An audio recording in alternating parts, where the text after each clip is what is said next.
Maoism లేదా మావోయిస్టులు లేదా మన రెగ్యులర్ భాషలో మాట్లాడుకునే నక్సలైట్లు. ఈ నక్సలైట్లు అనే పదాన్ని మనం రెగ్యులర్‌గా వింటూనే ఉంటాం. ముఖ్యంగా చెప్పాలంటే 1990లో పుట్టిన తర్వాత అందరికి గూడా మావోయిస్టులన్నా, నక్సలైట్లన్నా ఒక ఐడియా ఉంటుంది. ఈ జనరేషన్‌లో ఉన్న వాళ్ళకి నక్సలైట్లన్నా, మావోయిస్టులన్నా చాలా తక్కువ మందికి ఐడియా ఉంది. అంటే ఒక రకంగా చూస్తున్నట్లయితే వీళ్ళ ప్రభావం తగ్గుతూ వస్తుందా అని గూడా చాలా మందికి అనుమానం కలుగుతూ ఉంది. సో, ఈ నక్సలైట్‌ల గురించి మాట్లాడుకుంటే, ఒక వర్గానికి వీళ్ళు దేవుళ్ళతో సమానం. అండ్ ఇంకొక వర్గానికి వీళ్ళు దేశ విద్రోహ శక్తులు. ఒక రకంగా చెప్పాలంటే, రీసెంట్‌గా అమిత్ షా గారు గూడా అన్నారు. 2026 తర్వాత అసలు నక్సలైట్లు అన్న పదం ఎక్కడ వినపడదు, కనపడదు అని. సో, మరి నిజానికి ఈ నక్సలైట్లు నిజంగా హీరోలా? లేకపోతే నిజంగానే దేశ విద్రోహ శక్తులా?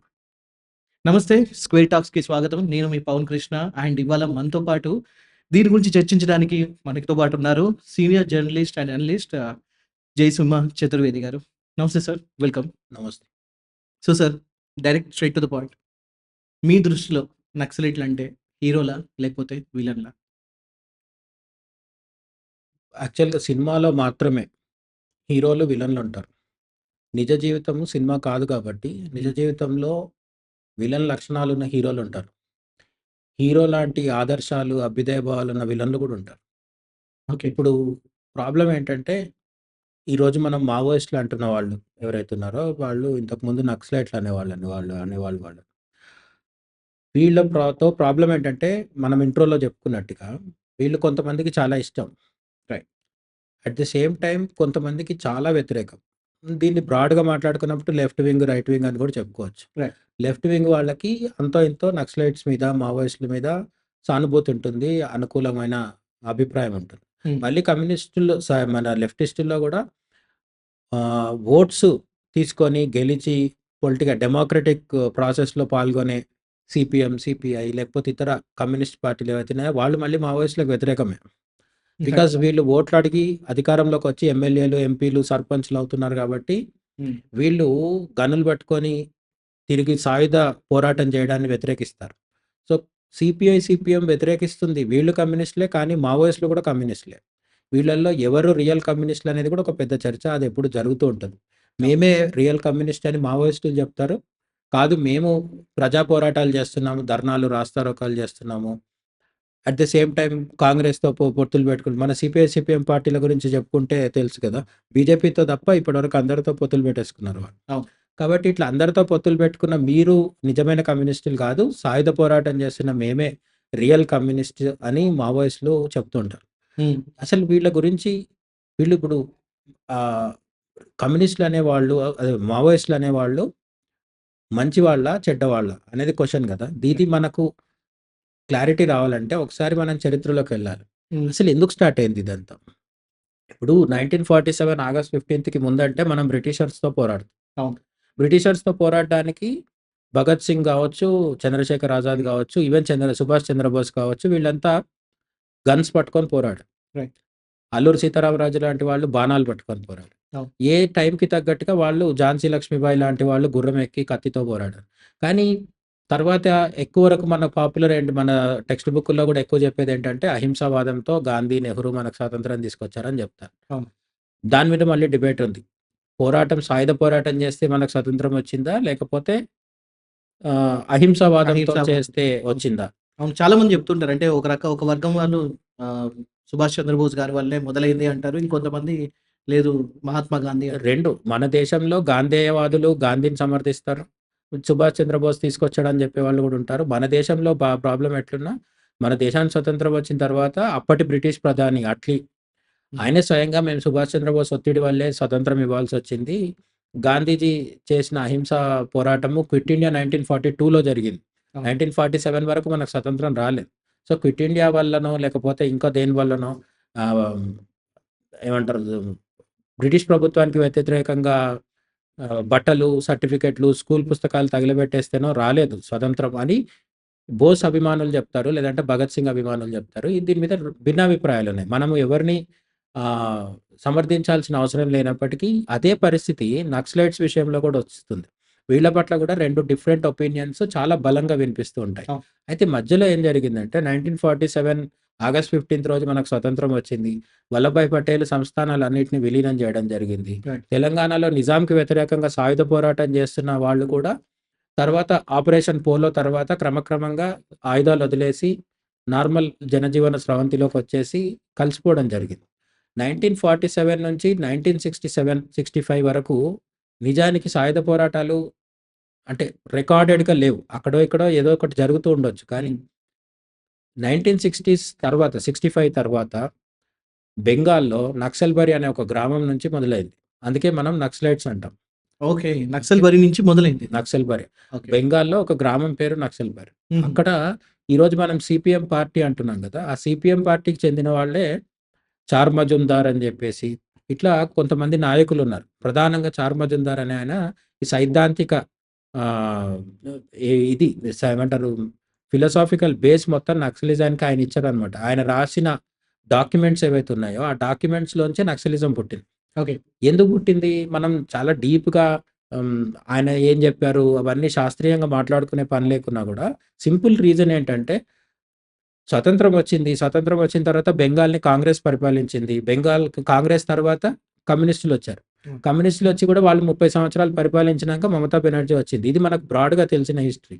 కానీ కమ్యూనిస్టులు ఉన్నప్పటికీ కూడా బెంగాల్‌లో, కోల్‌కత్తాలో దే పశ్చిమ బెంగాల్ రాజధాని కోల్‌కత్తాలో ఆహ్, కమ్యూనిస్టు పాలన కొనసాగుతున్నప్పటికీ పల్లెటూర్లలో ల్యాండ్ లార్డ్స్ జమీందారులు ఎవరైతే ఉంటారో వాళ్ళ పీడన రైతులకి వాళ్ళ పీడన నుంచి విముక్తి కలగలేదు.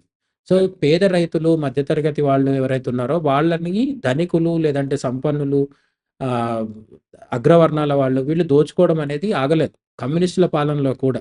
అప్పుడు సిపిఎంలోనే ఉన్న ఒక వర్గం చార్ మజుందార్ నాయకత్వంలో ఒక వర్గం ఏంటంటే, మనం బలవంతంగా భూములు ఎక్కువ ఉన్న వాడి దగ్గర నుంచి లాక్కొని భూములు లేని వాడికి ఇద్దామన్నాడు. ల్యాండ్ రీడిస్ట్రిబ్యూషన్ అన్నమాట. ఓకే. నెహ్రూ కాలంలో అంతకుముందు వినోబా భావే చేసింది కూడా ఇదే. కానీ ఏంటంటే ఆయన అహింసా మార్గంలో వెళ్ళి ఓ ఊరూరు తిరిగి మీరు భూములు మాకివ్వండి అని పెద్ద పెద్ద భూములునంటే ఎక్కువ ఎకరాల భూములున్న వాళ్ళందరి దగ్గర నుంచి తీసుకొని, ఆసాముల దగ్గర నుంచి వాళ్ళందరి దగ్గర నుంచి తీసుకొని మళ్ళీ పేదలకు పంచడం అనేది జరిగింది. ఓకే. అందులో కొంత వరకు పేదలకు భూములు వచ్చిన మాట నిజమే. కానీ చాలా వరకు దాంట్లో కూడా అవకతవకలు జరిగినాయి. ఎందుకంటే వినోబా భావే చేసిన ఉద్యమం ఒకవేళ సక్సెస్ అయ్యుంటే ఈరోజు మన దేశంలో ఒక్కొక్కరి దగ్గర ఇన్నిన్ని వేల ఎకరాల భూములు ఉండకూడదు. ఉండవు. అట్లనే కొందరి దగ్గర మొత్తమే భూమి లేని పరిస్థితి కూడా ఉండొచ్చు. హ్మ్. ఇప్పుడు చాలా ఊర్లలో దళితులకు భూములుండవు. లేదంటే కులాలనే కాదు. కొన్నిసార్లు అగ్రవర్ణాల్లో కూడా పేదలుంటారు. వాళ్ళకి కూడా భూములుండవు. కానీ భూములు ఎవరి దగ్గరైతే ఉన్నాయో వాళ్ళ దగ్గర ఎకరాలుంటాయి. 100 ఎకరాలు, 200 ఎకరాలు భూములుంటాయి. ఈ పరిస్థితి మనకు మధ్యయుగాల్లో అంటే లాస్ట్ 1000 ఇయర్స్, 1500 ఇయర్స్‌లో అది క్రమక్రమంగా పోగవుతూ వచ్చింది. రాజుల కాలంలో కావచ్చు, తర్వాత ముస్లిం దండయాత్రలు, క్రిస్టియన్ పాలన అదే బ్రిటిషర్ల హ్మ్. పాలన ఈ టైంలో అనేక అవకతవకలు చారిత్రక హ్మ్. విషాదాలు, చారిత్రక సంక్షోభాల వల్ల కొందరి దగ్గర భూమి ఎక్కువ పోగేది. ఓకే. అది స్వతంత్రం వచ్చినాక ఎంతకు తేలలేదు. నెహ్రూ కాలంలో గాని, ఆ తర్వాత గాని ఎక్కడ మళ్ళీ భూమిని రీడిస్ట్రిబ్యూట్ చేసే పరిస్థితి ప్రభుత్వం చేయలేదు. నెహ్రూ సోషలిస్ట్ అని చెప్పుకున్నప్పటికీ ఆయన ధనికుల నుంచి భూమిని తీసుకొచ్చి, భూస్వాముల నుంచి భూమిని తీసుకొచ్చి పేదలకిచ్చే ప్రయత్నం చేయలేదు. హ్మ్. చేస్తే తన పదవి పోతుందనే క్లారిటీ ఆయనకుంది కాబట్టి చేయలేదు. రైట్. ఎందుకంటే అది చాలా పెద్ద సమస్య. ఎందుకంటే భూములు ఎక్కువ చేతిలో ఉన్నవాడిదే పవర్ ఊర్లో. అవును. భూస్వామికి పవర్. ఆ భూస్వామిని డిస్టర్బ్ చేసి పేదలకు భూములు పంచిపెట్టే సాహసము కేంద్ర స్థాయిలో, ఢిల్లీ స్థాయిలో నెహ్రూ గాని, కాంగ్రెస్ గాని చేయలేదు. హ్మ్. వినోబా భావే ద్వారా కొంతవరకు భూములు వచ్చినాయి. అటు ఇటు మార్పులు జరిగినాయి. కానీ అదంతా అహింసాయుతంగా జరిగింది. ఇప్పుడు 1960స్‌లో నాకు చార్ మజుందార్‌తో సహా కొంతమంది చెప్పిందేంటంటే ఆహ్, గన్ను ఎక్కుపెట్టి భూస్వాముల్ని బెదిరించి, లొంగదీసుకొని, వాళ్ళ దగ్గర నుంచి భూములు తీసుకొని రీడిస్ట్రిబ్యూట్ చేద్దామన్నారు. మళ్ళీ పంచిపెడదాం, పేదలందరికీ పంచిపెడదామని. మరి దీనికి ప్రేరణ ఎక్కడిది? దీనికి ప్రేరణ భారతదేశంలో లేదు. చైనాలో ఉంది. మావో జెడాంగ్ ఉన్నారు గదా! మనం యాహ్! ఇప్పుడు మావోయిజం అనే పేరు కూడా అందుకే అక్కడి వచ్చింది. నుంచి వచ్చింది. మావో. ఈ మావో జెడాంగ్ అనే ఆయన చైనాలో రాజుల పాలన పోయిన తర్వాత ప్రజాస్వామ్య పాలనొచ్చింది. హ్మ్. ఆ ప్రజాస్వామ్య పాలన అస్తవ్యస్తంగా ఉండి అవినీతిమయంగా మారిపోవడంతోని, ఆ ప్రజాస్వామ్య పాలనకు వ్యతిరేకంగా, డెమోక్రసీకి వ్యతిరేకంగా కమ్యూనిస్ట్ ఎజెండాతో ఆయన పనిచేసి ది గ్రేట్ మార్చ్ అని ఒక పెద్ద ఆహ్, అంటే ఏమంటారు ఊరూరు తిరుగుతూ తన అనుచరులను పెంచుకుంటూ హింసాయుతంగా, హింసాత్మకంగా ఎక్కడికక్కడ భూస్వాముల నుంచి భూములు లాగేసుకొని అది మళ్ళీ పేదలకు పంచే పని కొంతవరకు చేయడం జరిగింది. అంటే అక్కడ ఒక రకంగా సాయుధ పోరాటం మొదలైంది అనుకోవచ్చా? అంతే సాయుధ పోరాటమే జరిగిందక్కడ. అయితే వెపన్స్ వచ్చేసినాయి. హ్మ్. ఓకే. మావో యొక్క అనుచరులు ఒక్కొక్క ఊరు దాటుతూ వచ్చినప్పుడల్లా ఆ ఊర్లో ఉన్న పెద్ద భూస్వాములు ఎవరుంటారో వాళ్ళందరినీ టార్గెట్ చేయడం జరిగింది. హ్మ్. ఆ విధంగా ఒక కమ్యూనిస్ట్ పాలనకి బీజం పడింది. ఈ రోజు కూడా మనం కమ్యూనిస్ట్ చైనాని ఎందుకు చూడగలుగుతున్నాం అంటే మావో చేసిన హింసాత్మక యుద్ధం. అంటే దాంట్లో రక్తపాతం జరిగిందంటారా? ఖచ్చితంగా చాలా రక్తపాతం జరిగింది. ఎందుకంటే మావోని ఎదిరించే వాళ్ళు కూడా ఉంటారు కదా! ఇప్పుడు ఎవరైనా వచ్చి మీ భూములు లాక్కుంటున్నారంటే రైట్. ఈజీగా ఎవరు ఇచ్చేస్తారు? కొంతమంది ఇవ్వచ్చు. కొంతమంది ఇవ్వచ్చు. కానీ మేజర్‌గా అయితే హింస జరిగింది. కమ్యూనిజం నమ్మేది కూడా అది. కార్ల్ మార్క్స్ రాసిన కమ్యూనిస్ట్ మేనిఫెస్టో నుంచి కూడా మనకు అర్థమయ్యేది ఏంటంటే, హింసాత్మకంగా సాయుధ పోరాటం చేసి పేదలు, మధ్యతరగతి వాళ్ళు ఎవరైతే ఉన్నారో అంటే పీడింపబడే వాళ్ళు ఎవరైతే ఉన్నారో వాళ్ళు భూస్వాముల నుంచి కావచ్చు, లేకపోతే ఆహ్, రాచరికం ఉంటే రాజుల నుంచి కావచ్చు, అధికారాన్ని తీసుకోవాలి అని చెప్తారు. అవును. ఇప్పుడు ఈ ప్రేరణతో 1960స్‌లో స్టార్ట్ అయినప్పుడు మరి వీళ్ళు ఎవరితో పోరాడాలి? బెంగాల్‌లో నక్సలిజం స్టార్ట్ అయితే బెంగాల్ ముఖ్యమంత్రితో పోరాడాలి. అవును. ఎందుకు అంటే ఇప్పుడు మీరు ఒక నక్సల్బరి అనే గ్రామంలో భూములు తీసి మేము అందరికి పంచేస్తామంటే వెంటనే వచ్చేది ఎవరు? పోలీసులు ప్రభుత్వం. వస్తారు. బెంగాలీ పోలీసులు వస్తారు. ఆ బెంగాలీ పోలీసులను పంపించేది ఎవరు? హోంమంత్రి పంపిస్తాడు. హోంమంత్రి పైన కూర్చున్న ముఖ్యమంత్రి ఎవరు? కమ్యూనిస్టే. సిపిఐ, సిపిఎం వీళ్ళందరూ కలిసి ఏర్పాటు చేసిన కూటమి ప్రభుత్వం అది. ఓకే. సో, ఇప్పుడు నక్సల్బరీలో నక్సలిజం మొదలైనప్పుడు మొదటి యుద్ధం ఎవరి మధ్య జరిగింది అంటే అప్పటికి బీజేపీ లేదు. 1980స్‌లో కదా బీజేపీ వచ్చింది. 1960స్‌లో రైట్ వింగ్ ప్రభుత్వం ఏం లేదు. బెంగాల్‌లో లెఫ్ట్ వింగ్ ప్రభుత్వం ఉంది. లెఫ్ట్ వింగ్ ప్రభుత్వం ఎక్స్‌ట్రీమ్ లెఫ్ట్‌తో పోరాడిందన్నమాట. So it's like a communism versus communism. Communism versus కమ్యూనిజమే. But soft communism versus hard communism and electoral communism versus extreme communism. Extreme communism. CPI, CPM, Jyoti Basu, తర్వాత బుద్ధదేవ్ భట్టాచార్య వీళ్ళందరూ నమ్మింది ఏంటంటే ఓట్లు అడగాలి, సీట్లు పెంచుకోవాలి, తద్వారా పేదలకు మంచి చేయాలనుకున్నారు. చెయ్యలేదు కాబట్టి నక్సలిజం వచ్చింది. సో, కమ్యూనిజం ఫెయిల్ అవ్వడం వల్ల ఎక్స్‌ట్రీమ్ కమ్యూనిజం తలెత్తింది బెంగాల్. వెంటనే ఏమైంది? వాళ్ళు తమ తరఫున పోరాడతామంటే పేదలు ఎవరి వెంటైనా ఉంటారు. ఎందుకంటే వాళ్ళకది జీవన్మరణ సమస్య. అవును. కనీసం ఒక ఎకరం భూమి కూడా లేకుండా 1960స్‌లో ఇప్పట్లాంటి కార్పొరేట్ జాబ్స్ లాంటివి ఏమీ లేనప్పుడు వాళ్ళ బతుకు తెరువే వ్యవసాయం. ఆ వ్యవసాయము కావాలంటే భూమి ఉండాలి. ఆ భూమి మేము తిరిగి పంచుతాం మీకు అని ఎవరైనా చెప్తే వాళ్ళు వెనక ఖచ్చితంగా నడుస్తారు కదా! ఆ విధంగా నక్సలిజంకి మొదటి మద్దతు రైతుల నుంచి వచ్చింది. రైట్. సో, ఇప్పుడు ఈ 1960స్‌లో మొదలైన నక్సలిజము ఆ రోజు నుంచి 2025 వరకు 50 ఏళ్ళు పూర్తయిపోయింది ఇప్పటికి. అవును. 50 ఏళ్ళు పూర్తయిపోయి స్వర్ణోత్సవాలు కూడా జరుపుకున్నా కూడా ఎందుకు సక్సెస్ కాలేదనే పెద్దది $1 మిలియన్ క్వెషన్. అవును. వీళ్ళ ఉద్దేశ్యం మంచిది. తరువాత పాటించిన వ్యూహాలు రాంగ్ అని నాకు అనిపిస్తుంటది. రాంగ్ అంటే ఇక్కడేంటి ఖచ్చితంగా రాంగ్ అని ప్యూర్‌గా చెప్పేయలేము. అట్ ది సేమ్ టైమ్ ఈ నాయకత్వం వహిస్తున్న వాళ్ళలో స్వార్థం ఉంది. నక్సలిజంని నడిపించిన వాళ్ళలో వాళ్ళు తమ స్వార్థం కోసం ఉద్యమాన్ని పాడు చేశారు అని చెప్పడానికి కూడా లేదు. మెజారిటీ అందులో నక్సల్స్‌లో కూడా కొన్ని స్వార్థపూరితమైన శక్తులుంటారు. కొందరు ఉద్యమాన్ని తమకు అనుకూలంగా వాడుకుంటారు. నక్సలిజంలోకెళ్ళి గన్ పట్టుకున్న తర్వాత బ్లాక్‌మెయిల్ చేసిన వాళ్ళుంటారు. ఉంటారు. అక్కడక్కడ ఉంటారు. కానీ మేజర్‌గా నక్సలైట్లని ఇప్పుడు తెలంగాణ సమాజంలో తీసుకుంటే తెలంగాణ లాంటి రాష్ట్రంలో ఇక్కడ నక్సలిజం ఒకప్పుడు చాలా ఎక్కువుండేది. కొన్ని దశాబ్దాల కింద. అవును. చంద్రబాబు, వైఎస్ రాజశేఖర్ రెడ్డి వీళ్ళు రాకముందు అప్పుడు చాలా ఉండేది. అప్పటి నుంచి ఇప్పటికి కూడా వాళ్ళ పట్ల ఒక సానుభూతి ఉంటది. ఎందుకు అంటే ప్రతి పల్లెటూరులో నక్సల్స్ వల్ల లాభపడ్డ వాళ్ళు కొందరుంటారు. అవును. వాళ్ళకి వాళ్ళేంటో తెలుసు కాబట్టి నక్సల్స్ మంచివాళ్ళనే చెప్తారు. కానీ ఆన్ ది హోల్ మొత్తం దేశవ్యాప్తంగా చూసినప్పుడు ఇక్కడ మనం ఒకటి గుర్తుపెట్టుకోవాలి. బెంగాల్‌లో ఒక చిన్న పల్లెటూరులో మొదలైన నక్సలిజము ఈరోజు చాలా ఫేమస్ ఏం చెప్తారంటే పశుపతి టు తిరుపతి అని ఒక బెల్ట్ చెప్తారు. హ్మ్. నేపాల్‌లో ఉన్న పశుపతినాథ్ నుంచి ఆంధ్రప్రదేశ్‌లో ఉన్న తిరుపతి వరకు వీళ్ళు వ్యాపించి ఉంటారు అని ఒక ఇదనమాట. అవును. జాగ్రత్తగా చూస్తే తమిళనాడు నుంచి ఎక్కువ కనిపించరు మనకి. తమిళనాడు, కేరళ, కర్ణాటక, మహారాష్ట్ర అండ్ ఇక్కడ వెస్టర్న్ గుజరాత్, వెస్టర్న్ ఇండియాలో కూడా ఎక్కువ కనిపించరు. నార్త్ ఇండియాలో ఉండరు. అవును. మళ్ళీ బీహార్‌లో, బెంగాల్‌లో, అస్సాం లేకపోతే నేపాల్ వరకు కూడా. అంటే ఒక రకంగా చూస్తే ఎక్కువ అడవులున్న ప్రాంతంలోనే వీళ్ళ ప్రభావం ఎక్కువ ఉన్నట్టు కనిపించింది. అడవులు చాలా చోట్ల ఉంటాయి. గుజరాత్‌లో కూడా అడవులుంటాయి. అయితే ఏంటంటే అంటే ట్రైబల్స్ ఉన్న ఏరియా గాని.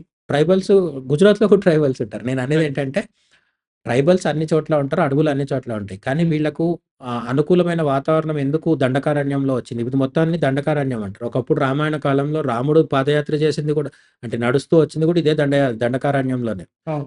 ఉత్తరప్రదేశ్ అయోధ్యలో మొదలయ్యి శ్రీలంక దాకా ఆయన వస్తున్నప్పుడు దండకారణ్యంలోనే రాక్షసులను సంహరిస్తూ వచ్చి పంచవటి దగ్గర ఉండి అక్కడి నుంచి సీతాదేవిని అపహరించిన తర్వాత శ్రీలంకకు వెళ్తాడు. ఈ దండకారణ్యంలో గిరిజనులు ఉండడం అనేది కొన్ని వేల సంవత్సరాల నుంచి కొనసాగుతూ వస్తుంది. అయితే గుజరాత్‌లో అదే వెస్టర్న్ ఇండియాలో కావచ్చు, గుజరాత్, మహారాష్ట్ర కావచ్చు, నార్త్ ఇండియా, కాశ్మీర్ లాంటి ప్రాంతాల్లో కావచ్చు, అక్కడికి ఎందుకు విస్తరించలేకపోయినారంటే గెరిల్లా యుద్ధం చేయడం సాధ్యం కాని వాతావరణం కొంతుంటది భౌగోళికంగా.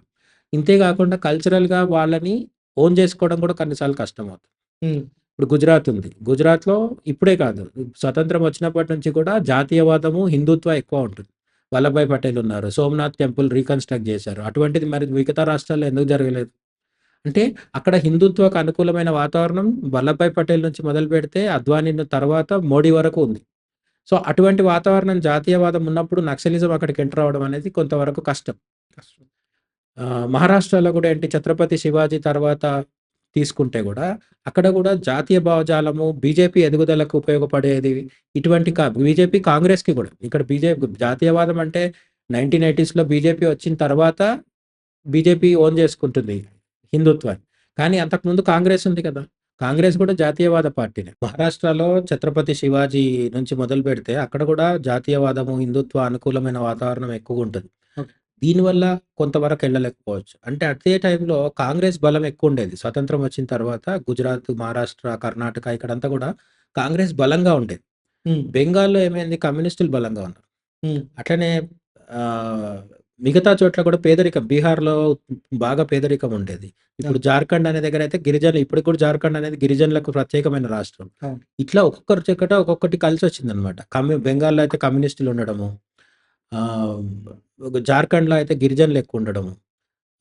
బీహార్‌లో పేదరికం విపరీతంగా ఉండడం. రైట్. ఇవన్నీ కాకుండా నేపాల్‌లో గూడా కమ్యూనిస్టులు కంటిన్యూయస్‌గా యాక్టివ్‌గా ఉన్నారు.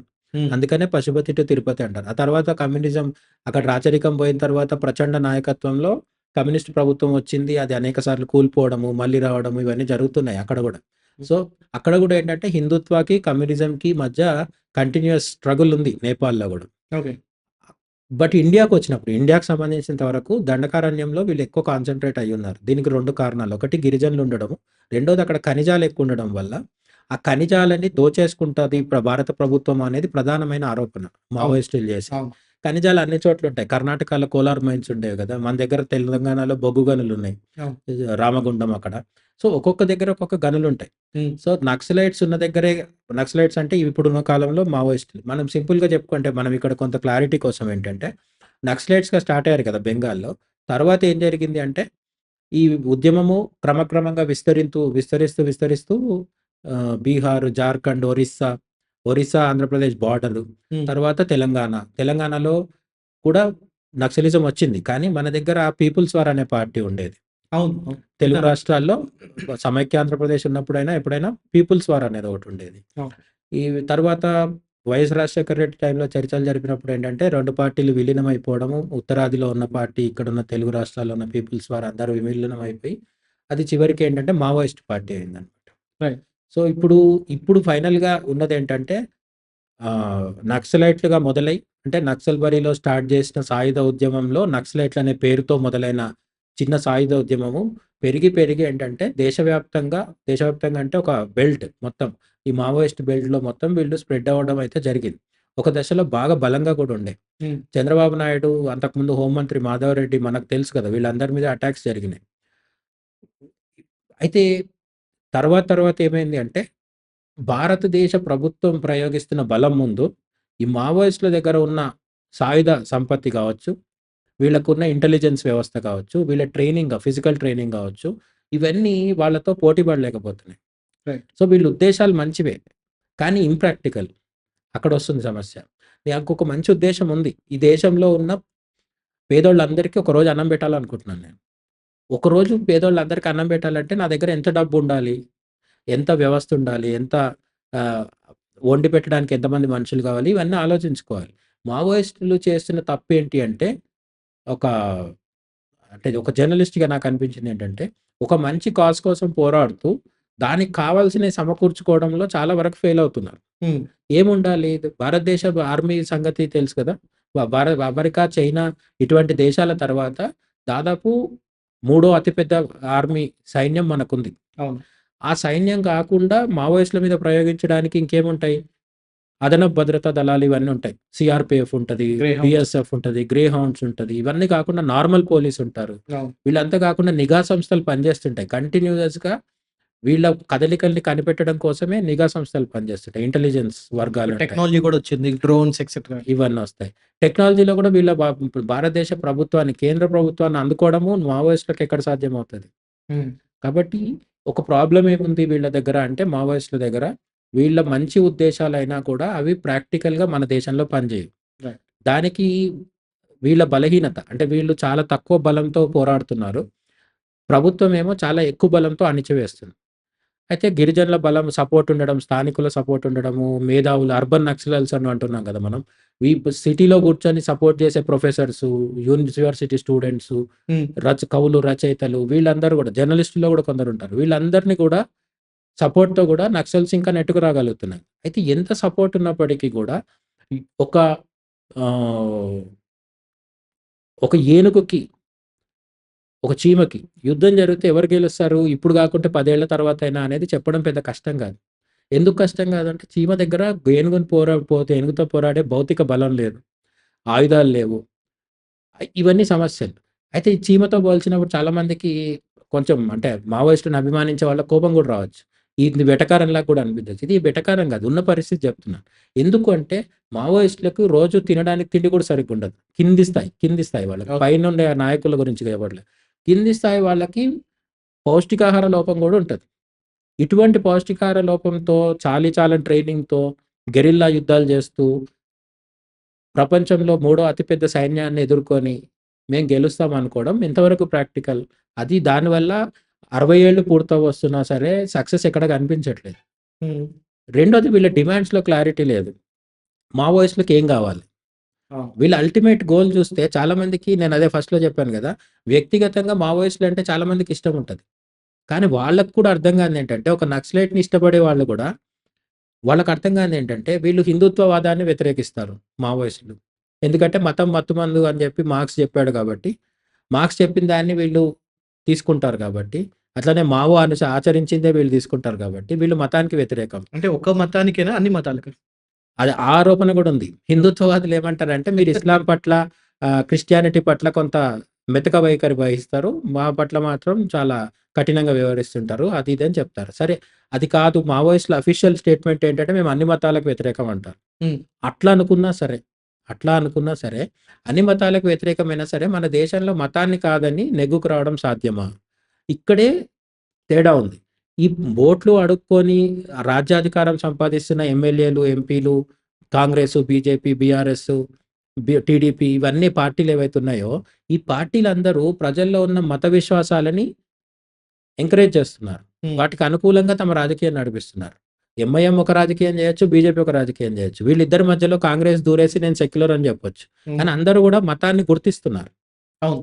మేము మొత్తమే మతాన్ని గుర్తించమనకపోయేసరికి ప్రధానమైన ఏమంటారు ఒక కనెక్షన్ లేకుండా పోతుంది. అంటే ప్రజలతో కనెక్ట్ అవ్వాల్సిన మెయిన్ అంశంలో మావోయిస్టులకి ఒక పెద్ద లోపం ఉంది. వాళ్ళు సిద్ధాంతపరంగా మతాన్ని వ్యతిరేకిస్తున్నారు. హ్మ్. మతాన్ని ఎప్పుడైతే వ్యతిరేకిస్తారో మన దగ్గర మన భారతదేశం లాంటి ఆహ్, మతాన్ని సీరియస్‌గా తీసుకునే సమాజంలో ప్రజలతో కనెక్ట్ అవ్వడం కష్టమవుతది. హ్మ్. దానివల్ల గిరిజనులకి కొంత వీళ్ళు కనెక్ట్ అవుతున్నారు. ఎందుకంటే అక్కడ వాళ్ళ మతం, వాళ్ళ ఆచార విశ్వాసాలు వేరు. మెజారిటీ ఆఫ్ ఇండియా భారతదేశంలో బయట సిటీల్లో గాని, ఇప్పుడు మావోయిజం సక్సెస్ కాకపోవడానికి ఇంకొక కారణం ఏంటంటే ఎక్కడో ఊర్లలో ఉండి అడవుల్లో ఉండి పోరాడుతున్నారు. వీళ్ళు ఊర్లోకొచ్చేదెప్పుడు, పట్టణాల్లోకొచ్చేదెప్పుడు, సిటీల్లోకొచ్చేదెప్పుడు? రాకుండానే 60 ఏళ్ళు గడిచిపోయినాయి. అంటే మీరు ఎంతసేపు ఊర్లో అడవుల్లో ఉంటారో అక్కడ మీ భూభాగంలో మీ కంట్రోల్‌లో ఉన్న భూభాగాన్ని పట్టిపెట్టుకుంటారు.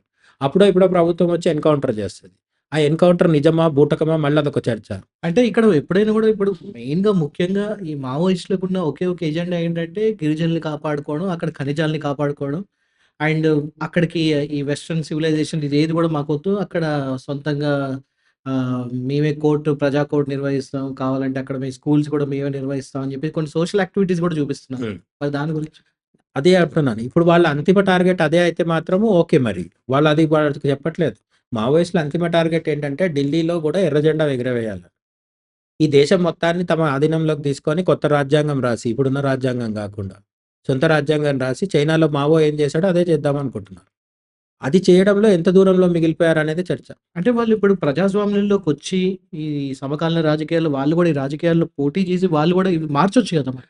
ఈ ప్రశ్న వాళ్ళకెప్పుడూ ఎదురవుతుంటది. హ్మ్. నిరంతరం నక్సలైట్‌లని గాని, మావోయిస్టులని గాని వీళ్ళని అందరూ అడిగే ప్రశ్న ఏంటంటే మీరెందుకు ఓటింగ్‌లో పాల్గొని, ఎలక్టోరల్ రాజకీయాల్లో పాల్గొని, ఓట్లు అభ్యర్థించి ప్రజల మద్దతుతో రాజ్యాంగాన్ని మార్చొచ్చు గదా! హ్మ్. అంటే వాళ్ళు దానికి ఒప్పుకోరు. వాళ్ళేమంటున్నారంటే ఈ కార్పొరేట్‌లు ముందైతే భూస్వాములు. హ్మ్. నక్సలిజం స్టార్ట్ అయినప్పుడు భూస్వాములు ఉండేవాళ్ళు. హ్మ్. ఇప్పుడు ఆ పాత్రని కార్పొరేట్‌లు పోషిస్తున్నారు. నిజమే కార్పొరేట్‌లు దోపిడీ చేస్తారనేది ఎవరు కాదనలేని విషయం. రైట్. కానీ కార్పొరేట్‌ల వల్లనే సిటీ‌లో యూత్‌కి జాబ్స్ వస్తున్నాయి. ఇప్పుడు యూట్యూబ్ అనేది ఒక కార్పొరేట్. పెద్ద ప్రపంచ కార్పొరేట్‌లలో అది కూడా పెద్దది. అవును. అదే యూట్యూబ్‌లో మనం మాట్లాడుకుంటున్నాం. ఈ మాట్లాడుకోవడానికి ఒక వేదికనిచ్చింది కార్పొరేట్. సో, కార్పొరేట్‌ల నుంచి పెద్ద పెద్ద కార్పొరేషన్స్ నుంచి, క్యాపిటలిస్టుల నుంచి సిటీ‌ల్లో యూత్‌కి ఉద్యోగాలొస్తున్నాయి. హ్మ్. వాళ్ళు దానివల్ల కొత్త లైఫ్ స్టైల్‌ని ఎంజాయ్ చేస్తున్నారు. మల్టీప్లెక్స్‌లోకెళ్ళి సినిమాలు చూస్తున్నారు, తాగుతున్నారు, లేదంటే పుణ్యక్షేత్రాలకెళ్తున్నారు. ఇవన్నీ చేయడానికి డబ్బులెక్కడి నుంచి వస్తున్నాయి? క్యాపిటలిస్టులు ఇస్తున్నారు. అది డైరెక్ట్ కనిపిస్తున్న లాభం. అయితే డైరెక్ట్ కనిపిస్తున్న లాభం అయినప్పటికి కూడా ఇక్కడ కొంతమంది ప్రకృతి ప్రేమికులొచ్చి లేకపోతే వాళ్ళలో గూడా లెఫ్టిస్టులు ఎవరైతే ఉంటారో వాళ్ళు చెప్పేదేంటంటే నక్సలైట్‌లు అడవుల్ని కాపాడాలనుకుంటున్నారు. ఇక్కడ క్యాపిటలిస్టులు, పెట్టుబడిదారులొచ్చి అడవుల్ని మొత్తం కొల్లగొట్టేస్తున్నారు. దాని తర్వాత అడవే ఉన్నప్పుడు ఎక్కడికెళ్ళిపోతారు. అండ్ ఇంకోటి ఈ గిరిజనులు ఎక్కడికెళ్ళి బతుకుతారు అని చెప్పి అంటున్నారు. నేను అదే అంటున్నాను. ఇప్పుడు ఆ రెండే కాదు. గిరిజనులను కాపాడడము, అడవుల్ని కాపాడడము, ఖనిజాలని కాపాడడం ఇదే వాళ్ళ లక్ష్యమైతే వాళ్ళు దాన్ని చేస్తున్నట్టే. కానీ దండకారణ్యం దాటి బయటికొచ్చి ఊర్లు, టౌన్‌లు, సిటీల్లోకొచ్చి ఢిల్లీ దాకా వెళ్ళి ఈ దేశాన్ని మొత్తాన్ని ఆక్రమిస్తామనేది వాళ్ళ అంతిమ టార్గెట్. అది చాలా సుదూర అసలు ఎప్పుడెప్పుడు అవుతుందో కూడా తెలవదు. ప్రాక్టికల్‌గా చాలా కష్టం అంటారైతే. అసాధ్యం కూడా అనిపిస్తది. ఓకే. కష్టమైతే మనం ట్రై చేయొచ్చు. ఇంకో హ్మ్. 10 ఏళ్ళు వెయిట్ చేస్తాం, 20 ఏళ్ళు వెయిట్ చేస్తాం. 60 ఏళ్ళు అయిపోయింది కదా! 50 ఏళ్ళు దాటేసింది. మరి ఎక్కడున్నాం మనం అని ఒకసారి చూసుకోవాలి కదా! అవును. ఇంతవరకు ఉద్యమం జరుగుతూనే ఉంది. ఉద్యమం గూడా ఇది అహింసాయుత ఉద్యమం కాదు. అనేక మంది దీంట్లో మళ్ళీ ఆరోపణలున్నాయి. ఇది మావోయిస్టులో నాయకత్వం అంతా అగ్రకులాల చేతిలో ఉంటుంది. కింద స్థాయిలో పోరాడడానికి మాత్రమే ఇప్పుడు అంబేద్కరిస్టులు ఉంటారు కదా! దళితులు వీళ్ళంతా ఏమంటున్నారంటే, పోరాటం మా చేత చేస్తున్నారు. మా మీద ఎక్కి స్వారీ చేసేది మాత్రం అగ్రకులాలంట. ఓకే. ఇప్పుడు అగ్రకులాల వాళ్ళు పైనుండి, కిందున్న వాళ్ళని ఎన్‌కౌంటర్స్‌లో బలి తీసుకుంటుంటే, ఎంత అంటే యూనివర్సిటీలో ఉండే ప్రొఫెసర్సు, లేదంటే ఇప్పుడు కొంతమంది ప్రజా గాయకులుంటారు. వీళ్ళందరూ గూడా ప్రొఫెసర్‌లు, ప్రజా గాయకులు వీళ్ళంతా ఒక దశాబ్దము, 2, 3 దశాబ్దాల పాటు చాలామంది యువతని ఎంకరేజ్ జేసి అడవికి పంపించేశారు. హ్మ్. అడవికి పోయి చనిపోయిన వాళ్ళకు ఎవరు జవాబివ్వాలి? వాళ్ళ కుటుంబాలకు ఎవరు జవాబివ్వాలి? వాళ్ళు చనిపోయిన తర్వాత వాళ్ళ త్యాగాల మీద వస్తుంది కొత్తది సమసమాజం అంటున్నారు గదా! అదెప్పుడొస్తది? ఆన్సర్ ఎవరు జెప్పాలి? పోనీ వాళ్ళు చెప్పరు. మావోయిస్టులు చెప్పరు. మనం ఆలోచించుకుందాం. కేంద్రంలో ఉన్న కాంగ్రెస్ ఆర్ బీజేపీ ఇప్పుడంటే బీజేపీ ఉంది. రేపు కాంగ్రెస్ రావచ్చు. ఎల్లుండి ఇంకొకటి రావచ్చు. ఎవరైనా రావచ్చు. ప్రజల చేత ఎన్నుకోబడ్డ వాళ్ళు కదా వీళ్ళు. మొన్నటిదాకా మన్మోహన్ ఉండే. తర్వాత మోడీ వచ్చారు. ఎవరైనా సరే వీళ్ళని ఎవరు ఎన్నుకుంటున్నారు? ప్రజలే కదా! ఈ ప్రజల చేత ఎన్నుకోబడ్డ ప్రధానిని గూడా కాదని మీరు సాయుధ పోరాటం జేస్తున్నారు గదా! ఈ ప్రజల చేత ఎన్నుకున్న ప్రధాని కిందున్న సైన్యము వీళ్ళందరినీ ఢీకొట్టి మేము గెలుస్తామనే భ్రమ ఇంకెంతకాలం? ఇది దీనికి ఒకవేళ భ్రమే అయితే అంటే నాకు ప్రాక్టికల్‌గా నాకొచ్చే ఒక డౌట్ ఏంటంటే, మనం స్వాతంత్ర సమరయోధం గూడా ఇవన్నీ కొనసాగించింది గూడా దగ్గర దగ్గర 200 సంవత్సరాలు పైగా పట్టింది అప్పుడు. అవును. సో, ఆ క్రమంలో గూడా ఇలాంటి డౌట్స్ వచ్చే ఉంటది గదా! ఆ టైంలో గూడా చాలా వరకు ఇంక అయిపోయింది. ఇంకెవ్వరిని మనం లేపలేము బయటికి అనే దగ్గర అ నుంచి మళ్ళీ అక్కడ పుంజుకుంది గదా! అక్కడ పోరాటం ఎందుకు చేశామంటే, అక్కడ శత్రువు విదేశీ. అవును. ఓకే. తెల్ల దొరలు మన శత్రువులు. వాళ్ళు మన దేశంని వదిలిపెట్టి వెళ్ళాలనే విషయంలో అందరికీ ఒకే అభిప్రాయం ఉంది. అవును. మావోయిస్టుల విషయంలో అందరికి ఒక అభిప్రాయం లేదు. సిటీలో ఉండే కార్పొరేట్ ఉద్యోగాలు చేసుకునే వాళ్ళకి వేరే ఉద్దేశ్యం ఉంది. అవును. అడవిలో ఉండే గిరిజనులలోనే మళ్ళీ వర్గాలుంటాయి. మావోయిస్టులను అందరూ గుడ్డిగా ఏం సపోర్ట్ చేయట్లేదు. హ్మ్. అట్లనే కమ్యూనిస్టుల్లోనే నేను చెప్పినాను కదా! ప్రజల దగ్గర ఓట్లు అడుక్కునే కమ్యూనిస్టులు వద్దంటారు. హింస వద్దంటారు. ఆయుధాలు పట్టుకొని తిరిగే కమ్యూనిస్టులేమో సాయుధ పోరాటం అంటారు. అంటే ఎర్ర జెండాల కింద పోరాటం చేసే వాళ్ళలోనే అనేక అభిప్రాయ భేదాలున్నాయి. హ్మ్. ఎర్ర జెండాకి, కాషాయ జెండాకి చాలా భేదాలున్నాయి. వీళ్ళిద్దరి మధ్యలో ఉండే కాంగ్రెస్ జెండా ఉంది గదా! వీళ్ళు కూడా అదును చూసి ఓట్లేయించుకొని అధికారంలోకొచ్చేస్తారు. హ్మ్. కాంగ్రెస్ ఉన్నా, టీడీపీ ఉన్నా, బీజేపీ ఉన్నా, ఎవ్వరున్నా మావోయిస్టులని ఎన్‌కౌంటర్ చేయించి చంపేస్తున్నారంటే ఎక్కడుంది ప్రాబ్లమ్? అంటే వీళ్ళు మన రాజ్యాంగం ప్రకారం ఒక తప్పు చేస్తున్నారు. ఇంకొకటేంటంటే స్వతంత్రానికి ముందు కూడా పోరాటం జరిగింది గదా! అనేది కదా క్వెషను. హ్మ్. అక్కడ శత్రువు విదేశీ అవ్వడంతో పాటు ఇంకొక క్లారిటీ ఏముందంటే ప్రజలందరూ ఏకకంఠంతో విదేశీ పాలన వద్దు, స్వదేశీ పాలన కావాలనుకుంటున్నారు కాబట్టి గాంధీజీ అహింసా మార్గము, సుభాష్ చంద్రబోస్ హింసా మార్గము 2 వర్కౌట్ అయినాయి అప్పుడు. ఓకే. ఇక్కడ అభిప్రాయ భేదాలున్నాయి. దీంతో పాటు ప్రభుత్వం ఇప్పుడు ఉన్న పరిస్థితిలో ఒక పెద్ద తేడా ఏంటంటే, మనకు స్వతంత్రం రాకముందు బ్రిటిష్ వాళ్ళు మనకు ఓటు హక్కు ఇవ్వలేదు. హ్మ్. లిమిటెడ్ ఓటు హక్కు ఉండేది. అది నథింగ్. నిజానికి ఆ ఓటు హక్కు ఉన్నా లేనట్టే లెక్క. ఓకే. బట్ వాళ్ళు సంపూర్ణమైన ఓటు హక్కు ఇచ్చి, దేశ ప్రధానిని ఎన్నుకోండి మీరు అని మనకు అవకాశం ఇవ్వలేదు బ్రిటిషర్లు. స్వతంత్రం వచ్చిన తర్వాత వచ్చిన పెద్ద మార్పేంటి? మనం అందరము 18 దాటితే మగ, ఆడ, తక్కువ కులం, ఎక్కువ కులం, ఈ భాష, ఆ భాష, ఉత్తర భారతదేశం, దక్షిణ భారతదేశం అనే భేదాలే లేకుండా 100కి 100% ప్రజలు వెళ్లి ఓటేస్తున్నారు. ప్రజాస్వామ్యం వచ్చింది. మనకి రాజ్యాంగం వచ్చింది. వివక్ష లేకుండా ఓట్లేస్తున్నారు. అందులో అక్రమాలు జరుగుతున్నాయి. అదంతా వేరు చర్చ. కానీ అహింసాయుతంగా ప్రతి 5 ఏళ్లకొకసారి అధికారం మార్చుకునే శక్తి ప్రజలకొచ్చింది. ఇది లేదు కాబట్టి స్వతంత్రం ముందు మనం పోరాటం చేసాం. అవును. ఇప్పుడు మావోయిస్టులని కన్విన్స్ కాకపోవడానికి, మావోయిస్టులకి అధిక సంఖ్యలో మద్దతు రాకపోవడానికి కారణం ఏంటంటే, మీరొచ్చి ఎన్నికల్లో పోటీ చేసి అధికారం సంపాదించే అవకాశం ఉన్నా కూడా ఆయుధాలు పట్టుకుంటున్నారు. మీకు ఓట్లు అనే అవకాశం ఉన్నా కూడా బుల్లెట్‌లకే ప్రిఫరెన్స్ ఇస్తున్నారు. ఈ పాయింట్ మీద చాలా మంది కన్విన్స్ అవ్వట్లేదు. హ్మ్. ముఖ్యంగా పెద్ద పెద్ద సిటీల్లో ఉండేవాళ్ళు గావచ్చు, టౌన్స్‌లో ఉండేవాళ్ళు గావచ్చు. 1990 తర్వాత మన దేశంలోకి ఏంటి కోకో కోలా వచ్చింది, పాన్ అమెరికా వచ్చింది, పీటర్ ఇంగ్లాండ్ వచ్చింది, పిజ్జాలొచ్చినాయి, బర్గర్స్ వచ్చినాయి, మెక్‌డొనాల్డ్స్ వచ్చింది. ఇవన్నీ వెస్టర్న్ కంట్రీస్ నుంచి మన దగ్గరకొచ్చినాయి. గూగులు, ఫేస్‌బుక్కు, మెటా లేకపోతే అంటే మొత్తం ప్రైవేటైజేషను, గ్లోబలైజేషన్ జరిగిపోయింది. సో, ఇప్పుడేంటి అమెరికాలో ట్రంప్ ఒక మాట మాట్లాడితే మరుక్షణం మన దగ్గర వినిపించేస్తుంది. అవును. ఇది 1960స్, 70స్‌కున్న వాతావరణానికి చాలా డిఫరెంట్. హ్మ్.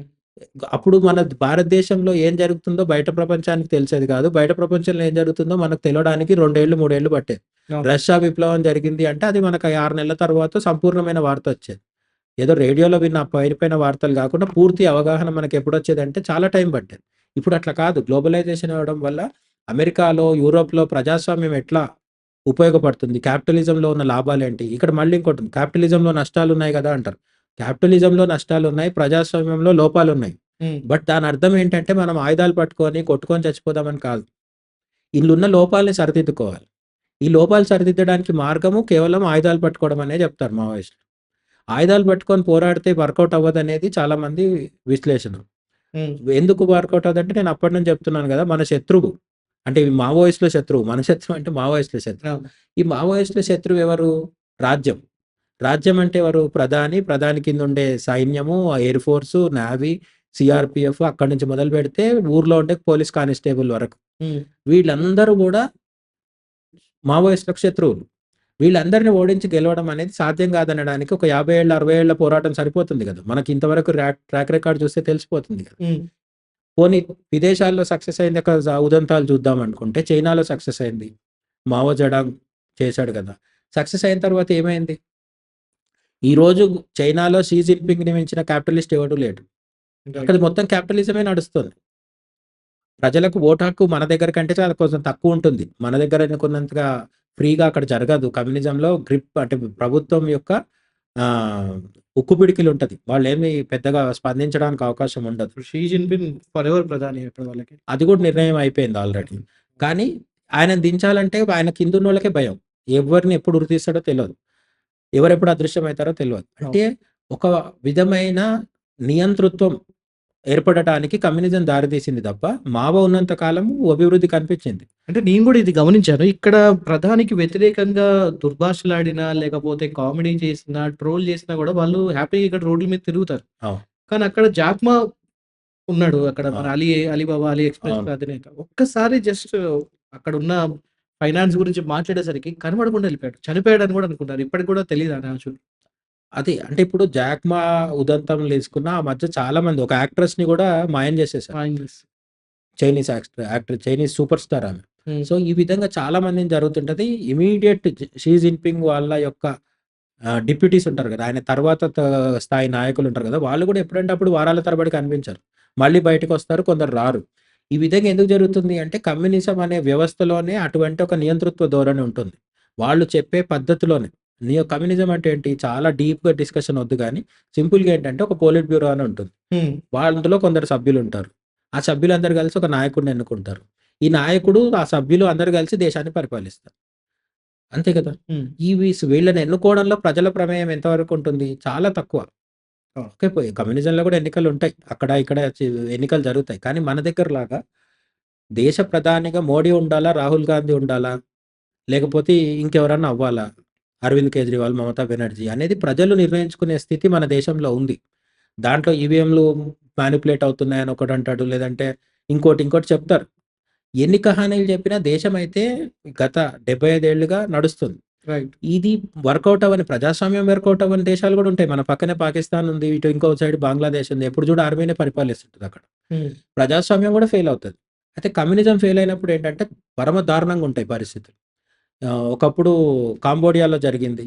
తర్వాత ఇప్పుడు నార్త్ కొరియా ఉంది గదా! నార్త్ కొరియా వారి నియంత ఎవరైతే ఉన్నారో కింగ్ అతను ఏమంటాడు? నేను కమ్యూనిస్ట్‌నే అంటాడు. ఆ! నార్త్ కొరియా నార్త్ కొరియా అవును. మన డిక్టేటర్ ఉన్నాడు కిమ్ గదా! ఆయన. Kim Kim yeah! Jong Un ఉన్నాడు గదా! సో, ఈ కిమ్ జాంగ్ ఉన్ గూడా నేను క్యాపిటలిస్ట్‌ని కాదు. నేను కమ్యూనిస్ట్‌ని ప్రజల కోసమే పోరాడతా. పక్కనే ఉన్న కొరియా ఎట్లా ఉంది? ప్రపంచంలో అతిపెద్ద ఆర్థిక వ్యవస్థల్లో అదొకటి దూసుకుపోతుంది. మనం వాడే సామ్‌సంగ్ ఫోన్‌లు అన్నీ అక్కడి నుంచే వస్తాయి. Korean companies. చైనా గూడా కమ్యూనిస్ట్ కంట్రీగా ఎందుకుంటుంది? అది క్యాపిటలిస్ట్‌గా మారిపోయింది కాబట్టి. అక్కడ ఉన్నోళ్ళు చైనా దేశాన్ని ఎవరు పరిపాలిస్తున్నారంటే అత్యంత సంపన్నులైన కొంతమంది గ్రిప్‌లో ఉంది చైనా. హ్మ్. హ్మ్. అక్కడున్న కింది స్థాయి ప్రజల వరకు ఏమి అందరూ కోటీశ్వరులు అయిపోలేదు. కమ్యూనిజం అంటే ఏంటి? సమసమాజం అన్నారు గదా! చైనాకెళ్తే మరి పేదలు లేరా? అందరికీ సమానమైన భూముందా? భూమి సమానంగా పంచలేదు. అందరికీ సమానంగా డబ్బులు రావు. అందరికీ సమానమైన హక్కులుండవు. ఇంకెక్కడ కమ్యూనిజం ఉంది? సో, మావో చెప్పిన కమ్యూనిజం ఏదైతే ఉందో షీ జిన్‌పింగ్ దగ్గరకొచ్చేసరికి క్యాపిటలిజంగా మారిపోయింది. హ్మ్. అయితే కమ్యూనిజమే క్యాపిటలిజం అయినప్పుడు ప్రాబ్లమ్ ఏంటంటే, అమెరికాలో క్యాపిటలిజంతో పాటు ప్రజలకు స్వేచ్ఛ ఉంటది. హ్మ్. చైనాలో కమ్యూనిజం పోయి క్యాపిటలిజం వచ్చిన తర్వాత స్వేచ్ఛ కూడా ఉండదు. హ్మ్. అది ప్రమాదం అన్నమాట. సాయుధ పోరాటం ఇప్పుడు ఎందుకు చైనాని అంత కంట్రోల్‌లో పెట్టగలుగుతుంది కమ్యూనిస్ట్ పార్టీ ఆఫ్ చైనా అంటే, ఆర్మీ కూడా వాళ్ళ చేతిలోనే ఉంది. PLA. ఇంకో రెండో పార్టీ అంటూ ఏం లేదు పెద్ద పార్టీ అక్కడ. అవును. మరి ఎవరు ఓడించాలి? ఎన్నికలు పెట్టినా గూడా కమ్యూనిస్ట్ పార్టీ ఆఫ్ చైనాని ఎవరు ఓడిస్తారు? నిజంగా అక్కడ ఒక రకంగా ప్రజాస్వామ్యం లేదనుకోవాలి ఈ రకంగా. ఏం లేదు. కమ్యూనిజం పేరు చెప్పి వచ్చారు. వచ్చిన తర్వాత దాన్ని మెల్లగా నియంతృత్వంలాగా మార్చేశారు. ఆ నియంతృత్వంలోంచి ప్రజలు తిరగబడకుండా ఉండడానికేంటి క్యాపిటలిజంని ఆపాదించుకొని వాళ్ళకి అంతో ఇంతో సౌకర్యాలు అన్నీ కల్పిస్తున్నారు. చైనాలో ఉన్న ప్రజలు రోజు ఏడుస్తూ కూర్చున్నారు. వాళ్ళు బాధలో ఉన్నారని నేను చెప్పట్లే. మనకంటే కూడా బాగుండొచ్చు. నేను అది కాదనట్లే. కానీ కమ్యూనిస్టు చైనా ప్రభుత్వం ఏదైతే ఉందో అది టోటల్ క్యాపిటలిస్ట్ వ్యూహం పన్నుతుంది కాబట్టి క్యాపిటలిజంలా పెట్టుబడిదారీగా మారిపోయి వివిధ దేశాల్లో పోయి పెట్టుబడులు పెట్టి వాళ్ళకి చిన్న చిన్న దేశాలకు అప్పులిచ్చి వాళ్ళని బ్లాక్‌మెయిల్ చేసి తమ గ్రిప్‌లో పెట్టుకుంటుంది. పాకిస్తాన్ కావచ్చు, ఆఫ్రికా మాల్దీవ్స్, దేశాలు కావచ్చు, చైనా, మాల్దీవ్స్ కావచ్చు, శ్రీలంక. శ్రీలంక వీళ్ళందరినీ చేస్తుంది దాన్ని కమ్యూనిజం అంటారా? కమ్యూనిజం కాదు కదా! సో, కమ్యూనిజం అనేది ప్రాక్టికల్లీ పాసిబుల్ కాదు. ఎందుకు కాదు అంటే ఎక్కువ రోజులు కమ్యూనిజం పెట్టుకొని నడపడం సాధ్యం కాదని ఇప్పటికే రష్యా ప్రూవ్ చేసింది. అదే సోవియట్ రష్యా, సో యూఎస్ఎస్ఆర్. ఎందుకు కూలిపోయింది అంటే అమెరికా కుట్రల వల్ల కూలిపోయిందంట. అమెరికా కుట్ర చేస్తే కూలకుండా ఉండడమే కదా గొప్పతనం. అది మీ వల్ల ఎందుకు అవ్వలేదు? అంటే కమ్యూనిజంలోనే స్వతహాగా ఆ సమస్య ఉంది. క్యాపిటలిజంలో ఏంటంటే ఎవరిది వాళ్ళు స్వార్థంతో తన లాభం కోసం పనిచేస్తారు. అప్పుడు అది ఎక్కువ రోజులు ఉండే అవకాశం ఉంది. కమ్యూనిజంలో ఏంటి ఒక గ్రూప్ ఆఫ్ పీపుల్ పైనున్న ఒక 10 మందో, 20 మందో కూర్చొని మిగతా దేశం మొత్తం ఎట్లా నడవాలో వాళ్ళు నిర్ణయిస్తారు. ప్రజలకు కనీస హక్కులు కూడా ఉండవు. ఇటువంటి ఒక పాలనా విధానాన్ని ప్రాక్టికల్‌గా అమలు చేసినప్పుడు అది ఎక్కువ రోజులు కంటిన్యూ అయ్యే అవకాశం లేదు. హ్మ్. యూఎస్ఎస్ఆర్ లాగా విచ్ఛిన్నం అయిపోవచ్చు. లేదు నార్త్ కొరియా లాగా కనీస సౌకర్యాలు ఏమి లేకుండా కఠిన దారిద్ర్యంలో స్వేచ్ఛ, స్వాతంత్రాలు ఏం లేకుండా భయంగా ఉండాల్సిన పరిస్థితి రావచ్చు. హ్మ్. అంటే ఇప్పుడు పాకిస్తాన్, బంగ్లాదేశ్ లాంటి దేశాల్లో మత పిచ్చితో ఏ విధంగా అయితే ప్రజలకు స్వేచ్ఛ ఉండదో, నియంతృత్వంలోకి వెళ్ళిపోయిన కమ్యూనిస్ట్ దేశాల్లో కూడా అదే పరిస్థితి ఉంటది. హుహు. ఇప్పుడు క్యూబా అనే దేశం ఉంది. ఆ క్యూబాలో కమ్యూనిజం ఉంది. చాలా గొప్పగుంది అని వాళ్ళు చెప్తారు. కమ్యూనిస్టులు చెప్తారు. దానికి వ్యతిరేకంగా రైటిస్టులు, క్యాపిటలిస్టులు వీళ్ళేం చెప్తారంటే అక్కడ ప్రజలకు సరైన అవగాహన లేదా సౌకర్యాలు లేవు, అభివృద్ధి లేదని చెప్తారు. నిజంగా కూడా మరి క్యూబాలో ఉన్న కమ్యూనిజం గొప్ప పరిపాలనా విధానం అయితే అమెరికా కంటేనో, ఇంగ్లాండ్ కంటేనో, ఫ్రాన్స్ కంటేనో ఎదగాలి కదా! జీడీపీ విషయంలో గాని ఎక్కడైనా సరే. ఎందుకు ఎదగట్లేదు?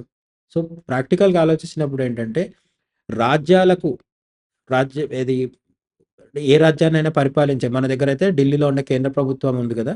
ఈ కేంద్ర ప్రభుత్వాల దగ్గరుండే సైనిక బలం, ఆయుధ బలం, ఇంటెలిజెన్స్ బలం, నిఘా సంస్థల యొక్క బలం ఇవన్నీ తట్టుకొని నిలబడ్డము ఈ సాయుధ పోరాటాలు చేసే వాళ్ళ వల్ల కాదు. మోడర్న్ టైమ్స్‌లో ఒకప్పుడు అయిందేమో.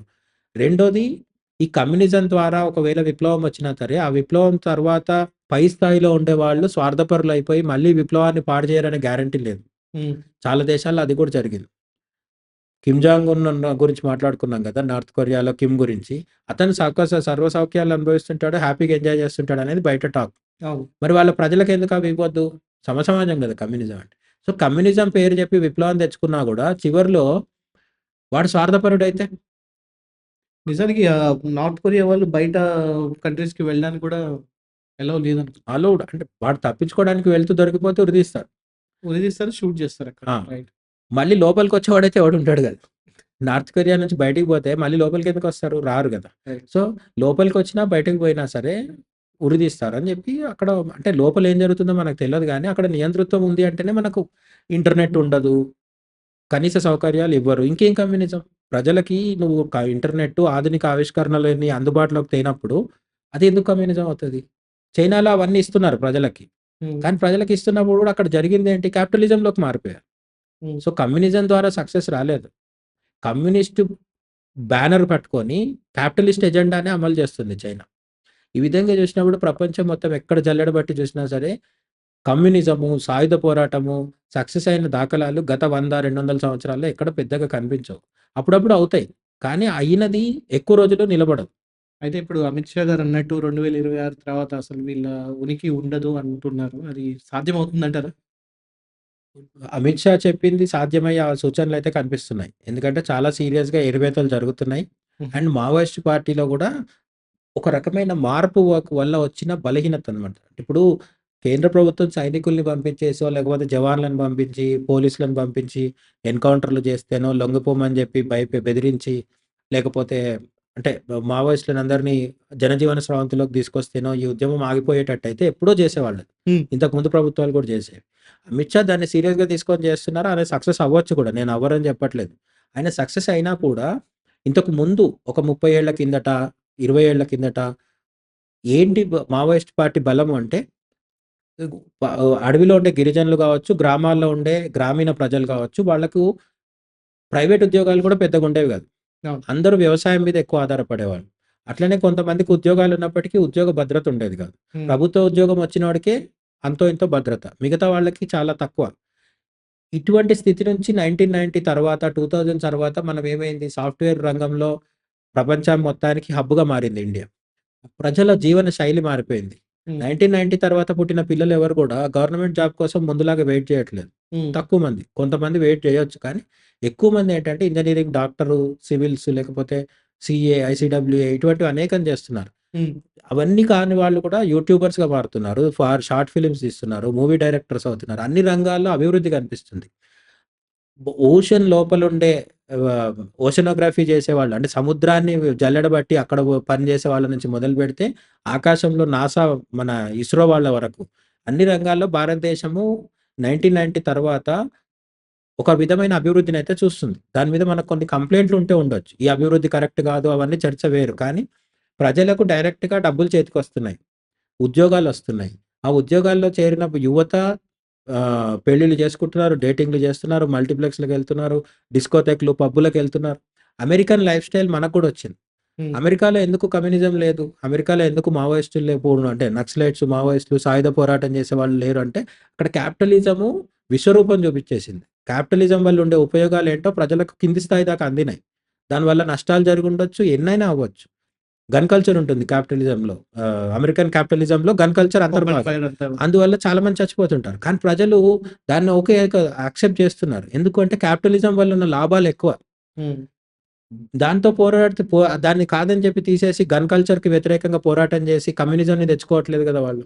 అందుకని క్యాపిటలిజంలో ఉండే లాభాలు భారతదేశంలో ఉన్న ప్రజలకి గత 30 సంవత్సరాలుగా ప్రధానంగా లాస్ట్ 15, 20 సంవత్సరాల నుంచి తెలుస్తుంది.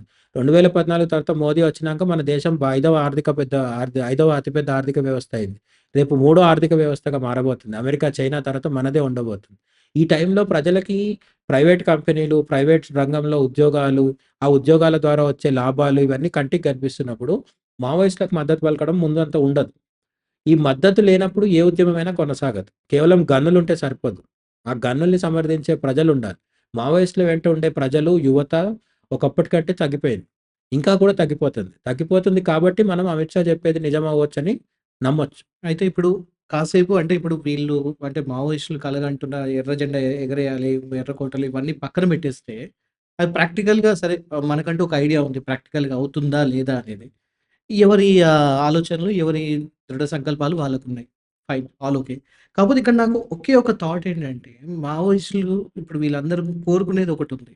వాళ్ళు ఒక రకంగా పాజిటివ్‌గా నాకు అనిపించింది ఏంటంటే, ఖనిజ సంపదని కాపాడాలి, అడవుల్ని కాపాడాలి.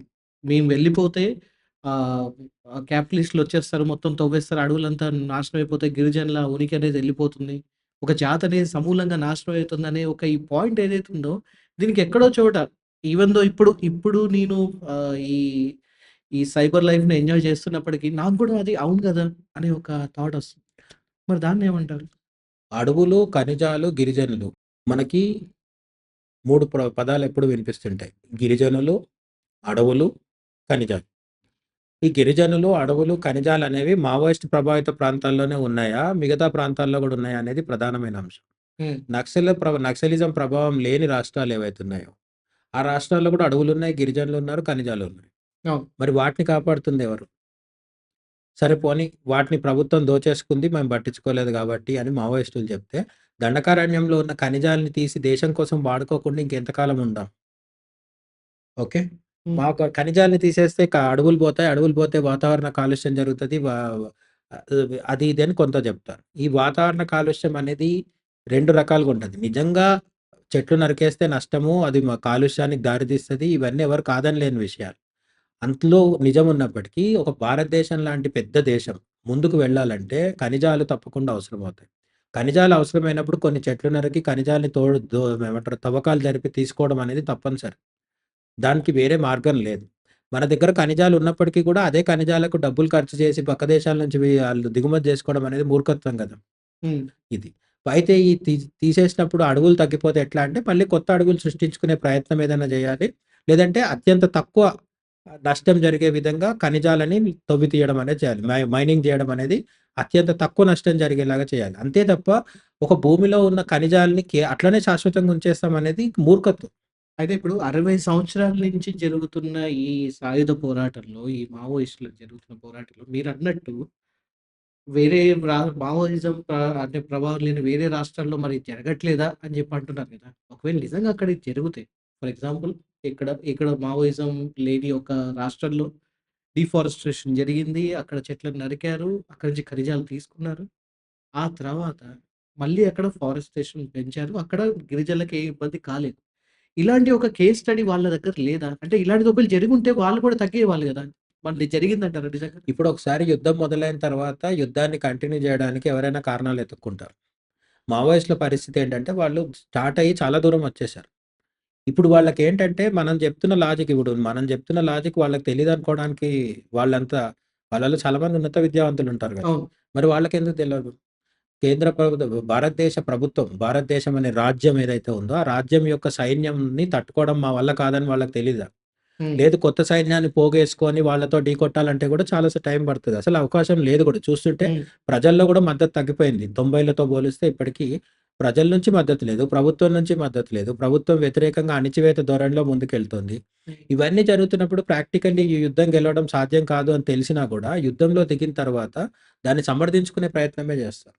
అయితే ఉదాహరణకి ఇప్పుడు పుతిను యు ఆహ్, యుక్రెయిన్ అధినేత యుక్రెయిన్ ప్రెసిడెంట్ ఎవరైతే ఉన్నారో జెలెన్స్కీ అమెరికా మద్దతు ఉపసంహరించిన తర్వాత ఏమైంది? జెలెన్స్కీ యుద్ధం గెలవడం సాధ్యం కాదు. అమెరికా సపోర్ట్ ఉంటే కూడా చాలా వరకు యుక్రెయిన్ భూభాగాన్ని రష్యా ఆక్రమించుకుంది. రష్యాది నైతికంగా తప్ప, నైతికంగా ఒప్ప అనేది పక్కన పెడితే, యుద్ధాలు ప్రాక్టికల్‌గా ఆలోచించాలి. ఓకే. ఇజ్రాయెల్ గాజా యుద్ధంలో గాజాదే కరెక్టు, పాలెస్టీనాదే కరెక్ట్ అయ్యుండొచ్చు. అది ఎవరి చర్చ వాళ్ళది. నా ఉద్దేశంలో ఇజ్రాయెల్ కరెక్ట్ అని నేను అంటాను. నా ఉద్దేశం వదిలేద్దాం. ఇజ్రాయెల్‌ది కరెక్ట్ అయినా, పాలస్తీనాది కరెక్ట్ అయినా, యుద్ధం గెలిచే అవకాశాలు ఇజ్రాయెల్‌కి ఎక్కువున్నాయి. అవును. అది ప్రాక్టికల్ ట్రూత్.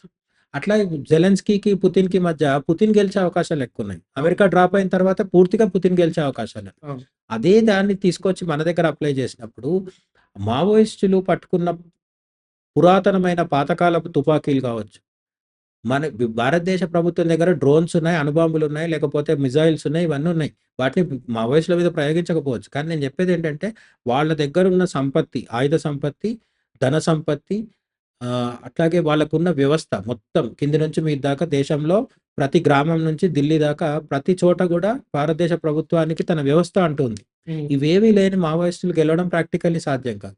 హ్మ్. రెండోది, మీరు గిరిజనుల్ని కాపాడుతున్నారనే కోణంలో కూడా చూద్దాం. ఈ గిరిజనుల్ని కాపాడడం అనే దాంట్లో కూడా 2 రకాల వాదనలున్నాయి. గిరిజనుల దగ్గరికి వెళ్ళి, అక్కడికి ప్రభుత్వ పాలనా రంగాన్ని రానీయకుండా, అంటే డాక్టర్లని, ప్రభుత్వ డాక్టర్లని కావచ్చు, లేకపోతే ప్రభుత్వ అధికారులను కావచ్చు, వీళ్ళెవరిని రానివ్వకుండా వీళ్ళు కాపాడుతున్నామని చెప్తున్నారు కదా! ఈ కాపాడడం వల్ల జరుగుతున్న మంచి కంటే నష్టం ఏమిటంటే, గిరిజనులకు పెద్ద పెద్ద ప్రభుత్వ ఆసుపత్రులు అక్కర్లేదా? మనకు సిటీల్లో మల్టీ స్పెషాలిటీ ఆసుపత్రులున్నాయి. మనకు సిటీల్లో పెద్ద రోడ్లున్నాయి, మల్టీప్లెక్స్ థియేటర్లున్నాయి, వినోదం ఉంది, విద్య ఉంది, వైద్యం ఉంది, వ్యవసాయం ఉంది. గిరిజనులకి ఇవన్నీ లేకుండా ఎంతకాలం వాళ్ళు బతకాలి? గిరిజనులు ఆధునీకరింపబడితే వచ్చిన నష్టమేంటి? అసలు నిజానికి వాళ్ళ దగ్గర నుంచి వచ్చే ఒక మొదటి కంప్లెయింట్ ఏంటంటే, మొదటి నుంచి కూడా ప్రభుత్వాలు ఎప్పుడు గిరిజనులు పట్టించుకోలేదు. అందుకే మేము వీళ్ళకి విద్యనిస్తున్నాం అంటున్నారు గదా! అదే నేనేమంటున్నానంటే, మావోయిస్టులు పోయిన తర్వాత గిరిజనులు ఎంత బాగుపడ్డారు గత 50 ఏళ్లలో. గిరిజనులకు అదే అంటురోగాలొస్తున్నాయి. గిరిజనులకు అదే వ వ వ ఏమంటారు, కడుపుతో అంటే గర్భవతిగా ఉన్న స్త్రీని మళ్ళీ అదే మోసుకొని రావాల్సొస్తుంది. హాస్పిటల్ అక్కడికెళ్ళట్లేదు. ఆమెనే బయటికి రావాల్సొస్తుంది.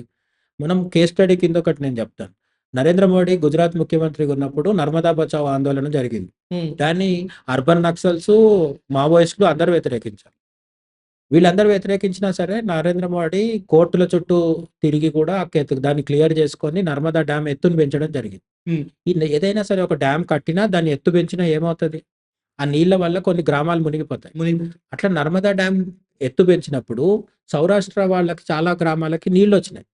ఒక ప్రాంతానికి నీళ్లివ్వాలి, కరువు ప్రాంతానికి అంటే కొన్ని గ్రామాలు మునిగిపోవాలి. అది పోలవరం కట్టినా, నాగార్జున సాగర్ కట్టినా, పోలవరం ఎక్కడైనా సేమ్ సిట్యుయేషన్. మన కాళేశ్వరం కట్టినా, మల్లన్న సాగర్ కట్టినా ప్రతి చోట మునిగిపోతాయి గ్రామాలు. హ్మ్. దీన్ని సైంటిఫిక్‌గా ఇంజినీర్స్ కూడా చెప్పేదే కదా! దాన్ని ఎవరు ఆపలేరు. నరేంద్ర మోడీ కూడా అదే చేశారు. అప్పుడు ఇక సో కాల్డ్ కమ్యూనిస్టులు, అర్బన్ నక్సల్స్ వీళ్ళంతా చెప్పిందేంటంటే 2, 3 ప్రధానమైన కారణాలు చెప్పారు.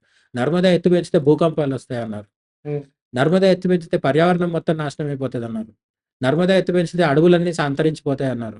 లాస్ట్ ఆయుధం ఏంటి? గిరిజనులు రోడ్డున పడతారని చెప్పారు. హ్మ్. నరేంద్ర మోడీ పట్టుదలతో నర్మదా బచావో చేసిన తర్వాత, నర్మదా బచావో ఆందోళనకు వ్యతిరేకంగా నర్మదా డ్యామ్ ఎత్తు పెంచిన తర్వాత, సౌరాష్ట్ర మొత్తానికి నీళ్లు రావడమే గాకుండా, ఎక్కడైతే మునిగిపోయినాయో ఆ గిరిజన పల్లెలు ఏవైతే ఉన్నాయో, ఆ గిరిజనులందరినీ తీసుకొచ్చి సిటీలో అకామిడేట్ చేసిన తర్వాత, ఇప్పుడు నరేంద్ర మోడీ ముఖ్యమంత్రిగా ఉన్నప్పుడు నర్మదా ప్రాజెక్ట్ కంటిన్యూ అవుతున్నప్పుడు పుట్టిన పిల్లలు, అప్పటికి 5, 6 క్లాస్ చదువుతున్న వాళ్ళు, 10వ క్లాస్ పిల్లలు ఈరోజు సిటీలో సెటిల్ అయిపోయారు వాళ్ళు. అయితే మరి వాళ్ళ గిరిజన సంస్కృతి అంతా పోయింది కదా అంటారు. సంస్కృతి పోకూడదు కరెక్టే. కానీ సంస్కృతి పేరు చెప్పి గిరిజనుల్ని నిరంతరం పేదరికంలో ఉంచడం కూడా కరెక్ట్ కాదు కదా! భారతదేశంలో సిటీలో ఉండే మనమందరమేమో ఎల్ఈడీ టీవీలు, హాస్పిటల్సు, సినిమా థియేటర్లు, పబ్బులు, డిస్కోథేక్‌లు అన్నీ ఎంజాయ్ చేస్తుంటాం. అది గిరిజనులకొస్తే తప్పేంటి? హ్మ్. గిరిజనులని అడవిలోంచి బయటికి తీసుకొచ్చి ఎందుకు సెటిల్ చేయకూడదు? లేదు, గిరిజనుల దగ్గరికే ప్రభుత్వ యంత్రాంగం చేరుకోవడానికి మధ్యలో నక్సల్స్ అడ్డుపడితే ఎట్లా? గిరిజనుల దగ్గరికే వెళ్లి హాస్పిటల్స్ పెట్టి, రోడ్లు వేసి ఆధునీకరించొచ్చు కదా! ఒకప్పుడు మన పల్లెటూర్లకు, చాలా పల్లెటూర్లకు మట్టి బాటలు తప్ప రోడ్లు లేవు. హ్మ్. హ్మ్. అప్పుడు మన దేశ గ్రామాల్లో సంస్కృతి ఎట్లుండేది? ఈరోజు ఆ సంస్కృతి పోయింది. ఎందుకు అంటే, నగరీకరణ జరిగిన తర్వాత హైదరాబాద్‌కి, చిన్న చిన్న గ్రామాలకి మధ్య తేడా లేకుండా పోయింది. మనం హైదరాబాద్‌లో చూస్తున్న టీవీలు, సినిమాలు వాళ్ళు కూడా చూసేస్తున్నారు. స్మార్ట్ ఫోన్‌లు అక్కడ ఉన్నాయి, ఇక్కడ ఉన్నాయి. ఊర్లల్లో సంస్కృతి అంతా పాడైపోయింది కదా మరి. హ్మ్. మరి గిరిజనుల సంస్కృతి కూడా పాడవుతది. దాన్ని అనివార్యం, ఆపలేం. ఎందుకంటే మార్పు సహజం కాబట్టి. రైట్. అది మంచిదని నేను చెప్పట్లేదు. అందులో దోషాలున్నాయి. కానీ తప్పదు. ఎందుకు తప్పదు అంటే ముఖ్యమైనది ఆరోగ్యము, విద్య, వైద్యం ఈ 2 ఇంపార్టెంట్. గిరిజనులకు విద్యా, వైద్యం లేకుండా ఇప్పుడు అడ్డుకుంటుంది మావోయిస్టులు. హ్మ్. హ్మ్. ఈ మాట అంటే వాళ్ళకి చాలా కోపం రావచ్చు. లేదంటే వాళ్ళని సమర్థించే వాళ్ళు వ్యతిరేకించొచ్చు. వాళ్ళ దగ్గర కూడా చాలా ఎక్స్‌ప్లనేషన్స్ ఉండొచ్చు. హ్మ్. నేను ఎక్స్‌ప్లనేషన్స్ గురించి తప్పు పట్టట్లేదు. విద్యా, వైద్యానికి సంబంధించి మావోయిస్టులు వాళ్ళకేమైనా హెల్ప్ చేస్తే కూడా సంతోషమే. కానీ ఆ బాధ్యత ఎవరిది? భారతదేశ ప్రభుత్వానిది. ఆ భారతదేశ ప్రభుత్వంది దాన్ని చేయనీయకుండా మీరు అడ్డుకుంటున్నప్పుడు అది రాజ్యాంగపరంగా వ్యతిరేకం కదా! హ్మ్. సో, ఫైనల్‌గా నేను అసలు ఒక సింపుల్ పాయింట్ చెప్పి ఈ మావోయిస్టు దాంట్లో ఉన్న అసలు విషయం చెప్తా. మనం వెళ్లి ఎక్కడన్నా ఒక ప్రభుత్వ భూమిని కబ్జా చేస్తే ప్రభుత్వం ఊరుకుంటదా? ఒక ఓకే. ప్లే గ్రౌండ్ ఉంది. దాన్ని మనం వెళ్లి కబ్జా చేసి నేను ఇల్లు కట్టుకుంటున్నానో, లేకపోతే అక్కడ టెంటేసి కూర్చుంటున్నానో, మంచి పని చేద్దాం. సరే ఒక ప్లే గ్రౌండ్ ఆక్యుపై చేసేసి నేను స్కూల్ పెడుతున్నాను అని అంటా. అది మంచి పనే కదా! కానీ ఊరుకుంటదా ప్రభుత్వం? లేదు సార్. ఎందుకంటే అది చట్టరీత్యా నేరం. చట్టరీత్యా నేరం గదా! మావోయిస్టులు చేసింది కూడా చట్టరీత్యా నేరం. అంటే ఒక ఒక ప్లే పక్కన గ్రౌండ్‌ని ఒక ప్లే గ్రౌండ్‌ని ఒక వ్యక్తి కబ్జా చేయడం ఎంత తప్పో, ఒక దండకారణ్యాన్ని మావోయిస్ట్ పార్టీ కబ్జా చేయడం కూడా అంతే తప్పు. అది ఆయుధాలు పట్టుకొని అక్కడికొచ్చిన పోలీసుల్ని చంపుతూ, ఇన్ఫార్మర్‌ల పేరిట అమాయకుల్ని చంపుతూ, ఇన్ఫార్మర్‌ల దగ్గర అయితే గన్స్ ఉండవు కదా! పోలీసుల దగ్గర గన్స్ ఉంటాయని మీరు చంపుతున్నారు. మరి ఇన్ఫార్మర్‌లని ఎందుకు చంపుతున్నారు? వాడు ఇన్ఫార్మ్ చేసాడని అనుకుందాం. మీ ఉద్యమానికి వ్యతిరేకంగా పనిచేస్తే చంపేస్తారు కదా! ఒక మనిషిని చంపడం మన దేశంలో తప్పు కదా! రాజ్యాంగం ప్రకారం. రైట్. రాజ్యాంగానికి వ్యతిరేకంగా పనిచేసే వాళ్ళ పట్ల సానుభూతి చూపించడం కూడా నేరం. హ్మ్. అది ఫస్ట్ గుర్తుంచుకోవాలి. నక్సలైట్‌లని గాని, మావోయిస్టులని గాని వ్యక్తిగత స్థాయిలో మనకు నచ్చినప్పుడు ఓకే. మనకు ఎర్ర జెండా పట్టుకొని తిరిగే కామ్రేడ్స్‌లో వ్యక్తిగతంగా మనకి కూడా నచ్చిన వాళ్ళు ఉండొచ్చు. ఫ్రెండ్స్ ఉండొచ్చు. హ్మ్. హ్మ్. మనకు మనకు ప్రేరణ కలిగించిన వాళ్ళు ఉండొచ్చు. చాలా మంచి గొప్ప గొప్ప వాళ్ళున్నారు. పుచ్చలపల్లి సుందరయ్య ఇట్లా చెప్తారు కదా! చాలామంది. పట్టాభి సీతారామయ్య, కిషన్‌జీ ఆహ్, ఇవి అందరూ నేనేమంటున్నానంటే మావోయిస్ట్‌లో అందరూ మంచోళ్ళే అనుకుందాం. ఒక్కొక్కరిగా అందరూ మంచోళ్ళే అయినప్పటికీ వీళ్ళందరూ కలిసి పెట్టుకున్న టార్గెట్ రాజ్యాంగ వ్యతిరేకం. ఓకే. అందుకే అంబేద్కరిస్టులు కూడా వ్యతిరేకిస్తున్నారు. రైట్. అంబేద్కరిస్టులు చెప్పేదేంటంటే అంబేద్కర్ రాసిపెట్టిన రాజ్యాంగాన్ని కూడా మీరు గౌరవించట్లేదు. పోనీ మీ కింద మేము పనిచేస్తే కూడా ఎక్కువ మంది ఈ 50, 60 ఏళ్లలో ఎక్కువ మంది దళితులు చచ్చిపోయారు. హ్మ్. లెక్కలు తీస్తే. ఓకే. నాయకత్వము అగ్రకులాల చేతిలో ఉంది. అయితే ఈ అగ్రకులాల వాళ్ళు బానే ఉన్నారా ఇప్పటికి? బానే ఉన్నారని కాదు. వాళ్ళ ప్రాణాలు కూడా పోతాయి. ఆ! నేనేమంటానంటే ఉద్యమం చేస్తున్నప్పుడు ఎక్కువ మంది దళితులు, బీసీలకు నష్టపోతున్నారు. ఈ నష్టం వల్ల ప్రతిఫలం ఉందా? లేదు. ఎంతమంది చచ్చిపోతే సమాజం వస్తది? చెప్పే పరిస్థితి లేదు. సమాజం వచ్చి అందరికీ భూములొస్తే, అందరికీ విద్య, వైద్యం వస్తే సంతోషిస్తాం. హ్మ్. కానీ అది వచ్చే అవకాశాలు కనుచూపు మేరల్లో లేవు. నగరాలు, పట్టణాలు, ఊర్లలో ఉన్న ప్రజల్లోంచి మద్దతు లేదు. అక్కడ వాళ్ళతో పోటీ పడదామంటే ఆయుధాలు లేవు. ఎన్ని చూసినా నెగెటివ్ పాయింట్స్. హ్మ్. పాజిటివ్‌గా ఆలోచించి నెక్స్ట్ 10 ఏళ్ళు పోరాడదాం వస్తుంది అని మనం అనుకున్నా గూడా, హోప్ కలిగించే ఒక్క పాయింట్ కూడా లేదు. ఓకే. అయితే నేను పర్సనల్‌గా అబ్జర్వ్ చేసిందేంటంటే, అంటే గత ఒక 20 సంవత్సరాల నుంచి చూస్తే, నాకు తెలిసిన కొంతమంది ఫ్యామిలీలో ఉన్నవాళ్ళు జస్ట్ బికాజ్ వాళ్ళ దగ్గర కొన్ని విప్లవానికి సంబంధించిన కొన్ని బుక్స్ ఉన్నాయని గూడా పోలీసులు వాళ్ళని తీసుకొనెళ్ళిపోయారు. వాళ్ళు ఒక 2, 3 రోజుల దాకా అసలు వాళ్ళు ఉన్నారో లేదో కూడా తెలీదు. కొంతమంది అలా ఎన్‌కౌంటర్‌లో ఎళ్ళిపోయారు. కొంతమంది లక్కీగా బయటకొచ్చారు. రెండో విషయం ఏంటంటే, ఇదివరకటిలాగా న్యూస్ ఛానెల్స్‌లో, పేపర్స్‌లో గూడా మావోయిస్టులకు సంబంధించిన కార్యాచరణ ఏదున్నా గూడా దాన్ని బయటికి రానివ్వట్లేదు. అండ్ మోరోవర్ ఒక రకంగా చెప్పాలంటే బ్యాన్ చేస్తున్నారు. లిటరల్లీ వాటిని బాయ్కాట్ చేస్తున్నారు. ఇవన్నీ గూడా మావోయిస్టులని అణిచివేయడానికి జరుగుతున్న ఒక ఆహ్, స్టెప్స్ అనుకోవచ్చా? అంటే క్రమేపీ వాళ్ళ మీద ఎటువంటి స్టెప్స్ పెడుతున్నారు ప్రస్తుతానికి గవర్నమెంట్? వాళ్ళు పూర్తిగా సమూలంగా వాళ్ళని తీసేయాలన్న ఆలోచనతో ఉన్నారు గదా! చెప్పే చేస్తుంది ప్రభుత్వం. ఇందులో రహస్యం ఏం లేదు. హ్మ్. చెప్పే చేస్తుంది. బూటకం ఎన్‌కౌంటర్ అని ఈ మానవ హక్కుల వాళ్ళు లేకపోతే మావోయిస్ట్ సానుభూతి పరులు వీళ్ళు చెప్పడం తప్ప, హ్మ్. బూటకపు ఎన్‌కౌంటర్ జరిగినా, పోలీస్ రైడ్ జరిగినా, విప్లవ సాహిత్యం ఉందని చెప్పి ఎవరినైనా తీసుకొని థర్డ్ డిగ్రీ ప్రయోగించినా ఇప్పుడు కొంతమంది ఇప్పుడంటే తగ్గింది తెలంగాణలో పల్లెటూర్లలో గానీ, ఒకప్పుడు తెలంగాణ పల్లెటూర్లలో రాత్రి చాలా మందిని యువకుల్ని తీసుకెళ్ళి బాగా టార్చర్ పెట్టేవాళ్ళు పోలీసులు. హ్మ్. ఎందుకు అంటే వాళ్ళకి పైనుంచి వచ్చిన ఆర్డర్స్. ఏ కానిస్టేబుల్‌కి కూడా ఇంకో మావోయిస్ట్‌తో వ్యక్తిగత శత్రుత్వం ఉండదు. ఉండదు. డ్యూటీలో భాగంగా వీళ్ళు వాళ్ళని హింసిస్తారు. వాళ్ళు వీళ్ళ మీద దాడులు చేస్తారు. ఇవన్నీ జరుగుతుంటాయి. ఆ! కానీ ఆ క్రమంలో ఎవరైతే యువత 17, 18, 20 ఏళ్ల పిల్లలుంటారు గదా! వీళ్ళందరూ ఆ టైంలో అనుభవించిన హింసకు గుర్తు చేసుకుంటే ఎవరికైనా కళ్ళలో నీళ్ళొస్తాయి. వాళ్ళు పడ్డ కష్టానికి ప్రతిఫలం లేదు కదా అనిపిస్తది. రెండోదేంటంటే ఈ పై స్థాయిలో ఉన్న సీనియర్ మావోయిస్టులందరూ చెడ్డవాళ్ళని నేను చెప్పట్లేదు. చాలామంది నిజాయితీపరులు, అంకితభావంతో ఉంటారు. కానీ కొందరు బయటికొచ్చేసిన తర్వాత సో కాల్డ్ బూర్జువా పార్టీలని చెప్పుకుని కాంగ్రెస్, బీజేపీ వీళ్ళ దగ్గరికెళ్ళి టికెట్లు తీసుకొని పోటీ కూడా చేస్తున్నారు. వాళ్ళ పిల్లలకి టికెట్లు కూడా ఇప్పించుకుంటున్నారు. ఒక వ్యక్తి తన వాదన ద్వారా చాలామంది పిల్లల్ని అడవిలోకి పంపించి వాళ్ళ చావుకు కారణమయ్యి, చివరిలో తనే మళ్ళీ సిద్ధాంతం మార్చేసుకొని నార్మల్‌గా మారిపోతే అప్పటిదాకా జరిగిన నష్టాన్ని ఎవరు పూరిస్తారు? ప్రాణం పోయిన ప్రాణాన్ని ఎవరు తెస్తారు? హ్మ్. ప్రభుత్వం అణిచేయడానికి ట్రై చేస్తుందా అంటే చెప్పే చేస్తుంది ప్రభుత్వం. ఎందుకు చేస్తుంది అంటే అది రాజ్యాంగ వ్యతిరేకం కాబట్టి. కొన్నిసార్లు రాజ్యం ప ప అంటాము పాటించే పద్ధతులు తప్పుండొచ్చు. సల్వాజుడుం అని ఒకటుండేది. దాన్ని సుప్రీం కోర్ట్ పెట్టొద్దు, దాన్ని అట్లా నడపొద్దు అని చెప్పేది. అంటే మావోయిస్టులని, నక్సలైట్లని అణచివేయడానికి ఈ గ్రామీణ గిరిజనుల ప్రజలతోనే ఒక ముఠాలాగా, ఒక బృందంలాగా తయారు చేసి గిరిజనుల ద్వారా మావోయిస్టుల మీద దాడులు చేయించడం అనేది ఒకటి జరిగింది అప్పట్లో. హ్మ్. అట్లాంటి వాటిని అన్నిటిని సుప్రీం కోర్ట్ తప్పుపడుతూనే ఉంటది పదే పదే. రాజ్యాంగపరంగా, చట్టపరంగా ప్రభుత్వం తప్పు చేస్తే కోర్టులు తిడతాయి. కోర్టులు గుర్తించి వాళ్ళ మీద వ్యాఖ్యలు చేస్తాయి. అంతకు మించి కోర్టులు చేయగలిగింది కూడా ఏం లేదు. హ్మ్. ఇప్పటివరకు ఎప్పుడన్నా ఎన్‌కౌంటర్‌లో పాల్గొన్న పోలీసుల్ని తీసుకెళ్ళి కోర్టు జైల్లో పెట్టిందా? ఉండొచ్చు. 1, 2 ఉదంతాలు ఉండొచ్చు గానీ, సీరియస్‌గా అది జరగదు. ఎందుకంటే కోర్టులు, ప్రభుత్వము ఆహ్, చెప్తున్నా. వీళ్ళందరూ అఫీషియల్‌గా పనిచేస్తారని గాదు. కోర్టులు నిష్పక్షపాతంగానే ఉంటాయి. అయితే కోర్టుల్లో కొన్నిసార్లు మావోయిస్టులకు అనుకూలంగా ఉంటాయి. కొన్నిసార్లు ప్రభుత్వానికి గూడా అనుకూలంగా ఉంటాయి. జరిగిన కేసుని బట్టి కోర్టు వ్యాఖ్యానిస్తది కేసుని. తీర్పునిస్తది. హ్మ్. కాబట్టి ఇక్కడ కోర్టుల ద్వారానో, దేని ద్వారానో జరుగుతదనే దానికంటే కూడా ప్రభుత్వం మమ్మల్ని ఎందుకు అణచివేయాలనుకుంటుంది మావోయిస్టులు ఆలోచించాలి. ఓకే. ప్రభుత్వం ఎవరినైనా సరే అణచివేస్తది. ఎవరిని? ఒక వ్యక్తి వెళ్లి కబ్జా చేస్తే, నేను చెప్పినట్టుగా ప్లే గ్రౌండ్‌ని మనం కబ్జా చేస్తే అది వ్యక్తిగతంగా చేసినా చేస్తది. లేదు జిహాదీ ఉగ్రవాదం ఉంది.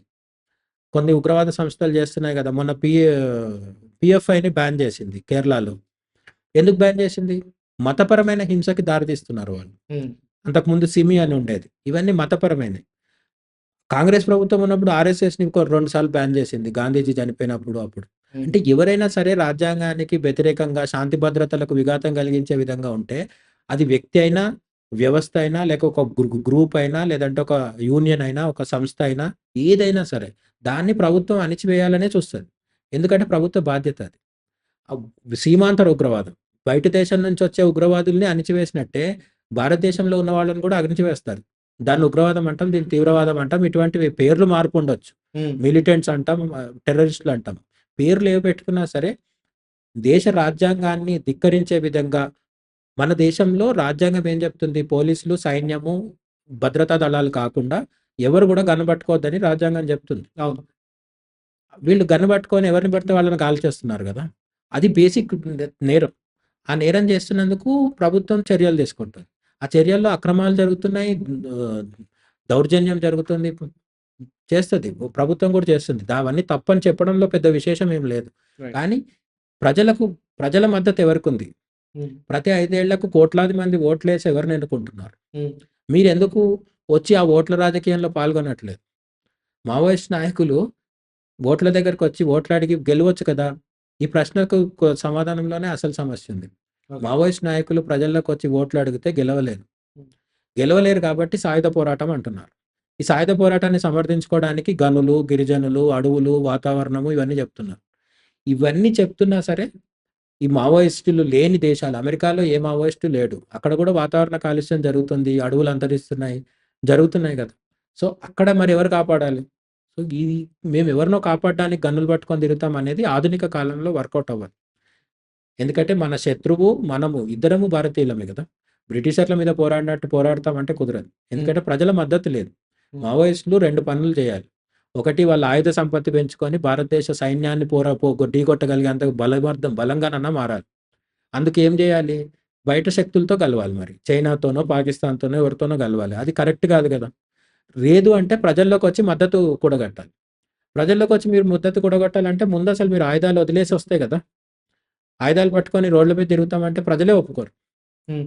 కాబట్టి వీళ్ళకు ప్రజా మద్దతు లేదు. ఆయుధ సంపత్తి, బలము లేదు. ఈ 2 కారణాల చేత వీళ్ళు గెలిచే అవకాశాలు సమీప భవిష్యత్తులో లేవు. ఈలోపు అంతరించిపోయే అవకాశాలు గూడా ఉన్నాయి. ఎందుకంటే కేంద్ర ప్రభుత్వం తన పూర్తి బలంతో అణచివేసే ప్రయత్నం చేస్తుంది. ఒకసారి అణచివేసినాక మళ్ళీ తలెత్తితే కూడా తలెత్తొచ్చు. కానీ ప్రస్తుతానికైతే నాకేమనిపిస్తుందంటే 2020 తర్వాత అడవుల్లో మావోయిస్టులు ఉండడం కష్టం. అర్బన్ నక్సల్స్ అప్పుడు కూడా ఉంటారు. సిటీల్లో అది ఇది చెప్తూ, ఎందుకంటే ఫ్రీడమ్ ఆఫ్ ఎక్స్‌ప్రెషన్ కింద వాళ్ళు అట్లా చలామణి అవుతుంటారు గానీ, ఓకే. అర్బన్ నక్సల్స్ ఉంటారు. అసలు నక్సల్స్ అయితే మరి చాలా వరకు తగ్గిపోతారు. ఇప్పుడు ఒక రకంగా అంటే కొంతమంది వాదిస్తున్న దాని ప్రకారం అడవిలో ఉన్న నక్సలైట్ల కన్నా గూడా అర్బన్ నక్సలైట్ల వల్ల ఎక్కువ ప్రమాదం గూడా పొంచి ఉందని ఒక వర్గం వాళ్ళు గూడా వాదిస్తూ ఉంటారు. దాని మీద మీ అభిప్రాయం ఏంటి? వాదించే వాళ్ళెవరుంటారు? మోడీ అభిమానులుంటారు, బీజేపీ అభిమానులుంటారు, హిందుత్వవాదులుంటారు, జాతీయవాదులు. అంటే ఒక బ్రాడ్‌గా రకంగా వీళ్ళని దేశ విద్రోహ శక్తులని చూసేవాళ్ళు. బ్రాడ్‌గా చూసినప్పుడు జాతీయవాదులు అనొచ్చు. ఓకే. అయితే ఈ అర్బన్ నక్సల్స్‌ని కేవలము బీజేపీ, మోడీ లేకపోతే హిందుత్వవాదులు, ఆర్ఎస్ఎస్ వాదులే వ్యతిరేకిస్తారా అంటే కాదు. ఏ పార్టీ అధికారంలో ఉంటే ఆ పార్టీ వాళ్ళు కూడా వ్యతిరేకిస్తారు. ఇప్పుడు అనకపోవచ్చు బాహాటంగా. హ్మ్. హ్మ్. హ్మ్. ఓకే. ఇప్పుడు బెంగాల్‌లో మమతా బెనర్జీ ఉంది. మమతా బెనర్జీ కూడా ఏమి అర్బన్ నక్సల్స్‌కి అనుకూలం కాదు. మోడీతో గొడవ వచ్చినప్పుడు వీళ్ళని సమర్థిస్తారు. కానీ తమ దాకా వస్తే తీసుకెళ్ళి జైల్లో పెట్టేస్తారు. ఓకే. ప్రొఫెసర్ సాయిబాబా అనే అతను ఉండేవాళ్ళు కదా! ఆయన కాంగ్రెస్ పాలనలో కూడా చాలా సార్లు ఇబ్బందులొచ్చాయి. ఓకే.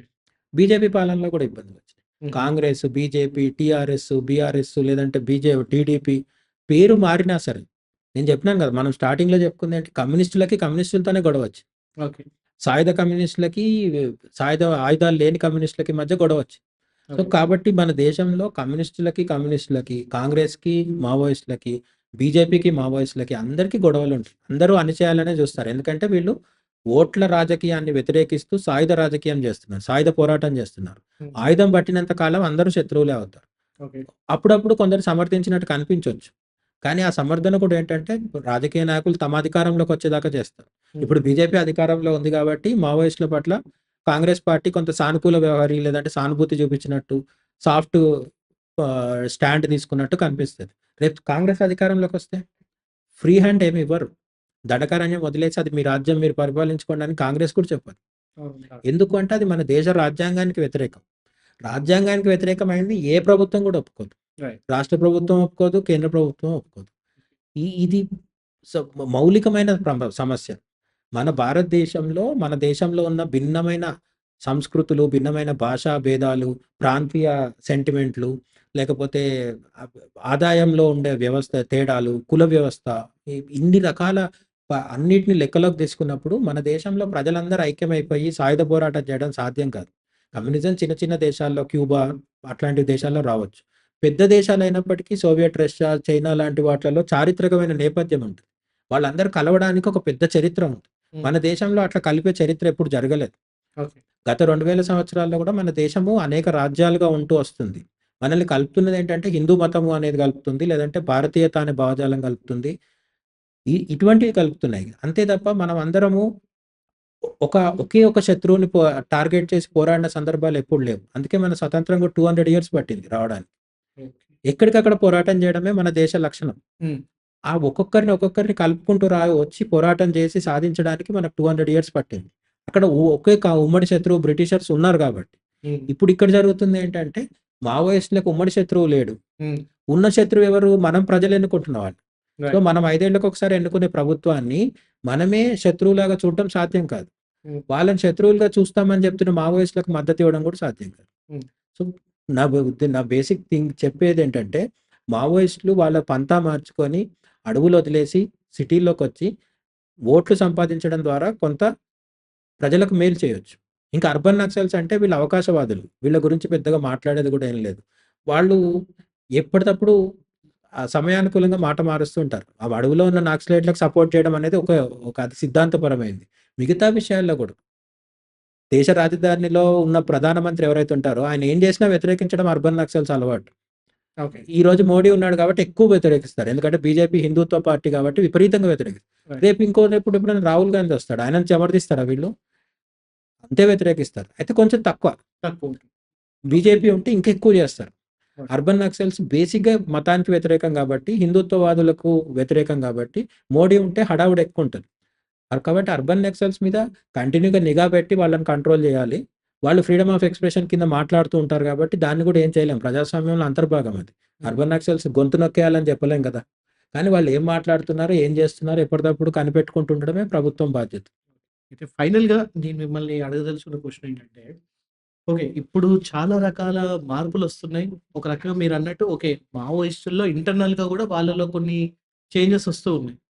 ఒక్కొక్కసారి మారుతున్న కాలంతో పాటుగా మన పందాన్ని గాని, లేకపోతే మన దారులు గాని మార్చుకోవడం అనేది అది ప్రకృతి సిద్ధం. సో, మరి 2026 తర్వాత అసలు మావోయిజమే ఉండదన్న అల్టిమేటం వచ్చింది. అండ్ ఒక రకంగా పలచబడిపోయారు వీళ్ళు గూడా.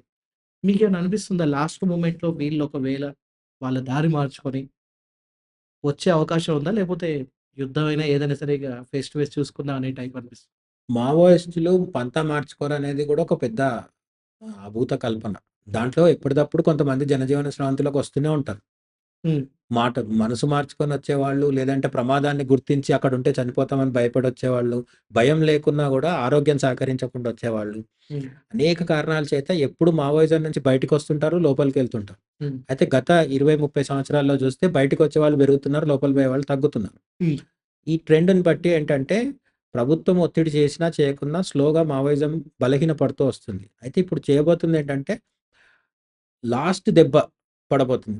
అమిత్ షా చేయబోతున్నదేంటంటే, ఇంక లాస్ట్ క్లీనప్ చేయాలని ఇప్పుడు నిర్ణయించుకున్నారాయన. ఎందుకు అంటే, వాళ్ళ టార్గెట్ కూడా ఖనిజాలే అయ్యుండొచ్చు. నేను అదే చెప్తున్నాను కదా! ఖనిజాల గురించే చేస్తున్నారనేది పెద్ద బ్రహ్మ ఏమంటారు పెద్ద సీక్రెట్ ఏం కాదది. ఒకవేళ మావోయిస్టులు పోయిన తర్వాత అక్కడ ఖనిజాలు తవ్వి తీస్తారంటే అన్ని దేశాల్లో జరిగేది అదే. వా ప్రభుత్వాలకి ఓట్లేసి పంపిస్తున్న ప్రజలే అది కోరుకుంటున్నారు గదా! హ్మ్. సో, ఈ ప్రజలు ఖనిజాలను తీసి అమ్మి మాకు మార్కెట్‌లో ఉద్యోగాలివ్వాలి, సౌకర్యాలివ్వాలి, ఉచిత పథకాలివ్వాలని ప్రజలు కోరుకొని ఆ ప్రభుత్వాన్ని ఎన్నుకున్నప్పుడు, మావోయిస్టులను అడ్డు తొలగించి ఖనిజాలు తవ్వుకుంటే కూడా చేసేదేం లేదు. అయితే మావోయిస్టులు ఎదురు తిరిగి ఎంతకాలం పోరాడతారంటే 2026 కావచ్చు, 30 దాకా కూడా పోరాడొచ్చు. వాళ్ళు ఎదురు తిరిగి పోరాడితే చెప్పలేం. కానీ ఇప్పుడున్న పరిస్థితుల్లో అమిత్ షా చెప్పింది ప్రాక్టికల్లీ పాసిబుల్ అనే అనిపిస్తుంది. వాళ్ళు మనసు మార్చుకుంటారా అంటే అది లాస్ట్ పై లెవెల్‌లో ఉన్న నాయకత్వం మార్చుకోదు. హ్మ్. కిందున్నోళ్ళు ఎవరైనా మనసు మారి బయటికొచ్చేస్తే ఎప్పటికప్పుడు రావచ్చు. అమిత్ షా కూడా అదే చెప్తున్నారు. మీరొచ్చేయండి బయటికి జనజీవన స్రవంతిలో కలవండి. మీకు మీ బాధ్యత ప్రభుత్వం తీసుకుంటుంది. ఇటువంటి ఆఫర్‌లు కూడా ఇస్తున్నారు. అందరిని మేము చంపేస్తామని ఇక్కడ ప్రభుత్వం చెప్పట్లేదు. హ్మ్. ఏరివేత జరుగుతది. దొరికితే అరెస్ట్ చేస్తారు. దొరకకపోతే ఎన్‌కౌంటర్ అవుతది. వాళ్ళు వీళ్ళ మీద కాల్పులు, వీళ్ళు వాళ్ళ మీద కాల్పులు. చాలామంది సంవత్సరంలో మనకు ఆశ్చర్యకరమైన లెక్కలేంటంటే, ఈ మధ్య కాలం వరకు గూడా జిహాదీ ఉగ్రవాదులు పాకిస్తాన్ నుంచొచ్చి, లేదంటే పక్క దేశాల నుంచి మన మీదకొచ్చి మతపరమైన హింస జేసి, చంపే ఉగ్రవాదుల చేతుల్లో చనిపోయే భద్రతా దళాల కంటే గూడా, వామపక్ష తీవ్రవాదుల చేతిలో చనిపోయే వాళ్ళే ఎక్కువ. కొన్ని లెక్కల ప్రకారం. హ్మ్. ఆ లెక్కల మీద వ్ మేము నమ్మము అని గూడా కొంతమంది చెప్పొచ్చు. కానీ అధికారిక ప్రభుత్వ లెక్కలు చెప్తుందేంటంటే, వామపక్ష తీవ్రవాదుల వల్లే ఎక్కువ మంది చనిపోయారు. హ్మ్. పోలీసులు గానీ, సైన్యం గానీ, సీఆర్‌పీఎఫ్ గానీ వీళ్ళంతా. వి కాబట్టి 2 వైపులా నష్టముంది. ఇటు సైన్యం గవర్నమెంట్ తరఫున మనుషులు చనిపోతున్నారు. ఎన్‌కౌంటర్‌లలో ఎట్లాగో మావోయిస్టులు చనిపోతున్నారు. వీళ్ళిద్దరి మధ్యలో గిరిజనులు గూడా అమాయక గిరిజనులు కూడా చాలా సార్లు చనిపోతున్నారు. ఇన్ఫార్మర్ అని చంపేస్తున్నారు. అది ఇది జరుగుతుంటది. కాబట్టి అందరికీ నష్టం జరిగే దీనివల్ల ఏ ఉపయోగం లేదు. హ్మ్. కాబట్టి మావోయిస్టులు మనసు మార్చుకొని ప్రభుత్వంతో చర్చలు జరిపి, లొంగిపోయి వాళ్ళు ఓట్ల రాజకీయంలోకొచ్చి అంతో ఇంతో మంచి చేస్తే మంచిది. లేదు అంటే ప్రభుత్వం తన పని తాను చేసుకుంటూ పోతది. Right. Anyhow thank you so much JCB గారు. మొత్తానికైతే మీరు మాట్లాడిన దాంట్లో చాలా వరకు ఓ పక్క వాళ్ళ మంచి వాళ్ళు చేసిన మంచిని పొగుడుతూనే, వాళ్ళు వెళ్తున్న దారిలో మీకు నచ్చని విషయాల్ని చాలా చక్కగా మా అందరికి వివరించారు. మీ అమూల్యమైన టైమ్ ఇచ్చినందుకు thank you so much sir. జై హింద్. జై హింద్. సో, చూసారు గదా! అదనమాట. మరి ఏం జరుగుతుందనేది ఫ్యూచరే చెప్పబోతుంది. 2026 తర్వాత మరి మావోయిజం ఉంటుందా? ఉండదు. ఉండదు అని జెప్పేసి ఓ పక్క గవర్నమెంట్ అంటుంటే, మరో పక్క అణచివేత ఉన్నంత కాలం తప్పకుండా విప్లవం ఉంటుందని జెప్పేసి మావోయిస్ట్‌కి సంబంధించిన సింపథైజర్స్ అంటున్నారు. మరి ఏం జరుగుతుందనేది మనం రానున్న కాలంలో చూద్దాం. అండ్ ఈ ఇంటర్వ్యూకి సంబంధించి మీకు అనిపించిన ఏవైనా సరే మీ థాట్స్‌ని, మీ ఆలోచనల్ని కింద కామెంట్ సెక్షన్‌లో తప్పకుండా ఒక మంచి హెల్తీ లాంగ్వేజ్ చూస్ చేసుకొని తప్పకుండా తెలియపరచండి. అలాగే ఇంత మంచి ఛానెల్‌ని తప్పకుండా సబ్స్క్రైబ్ చేసుకోండి అండ్ షేర్ చేయండి. Thank you so much for watching. నేను మీ పవన్ కృష్ణ.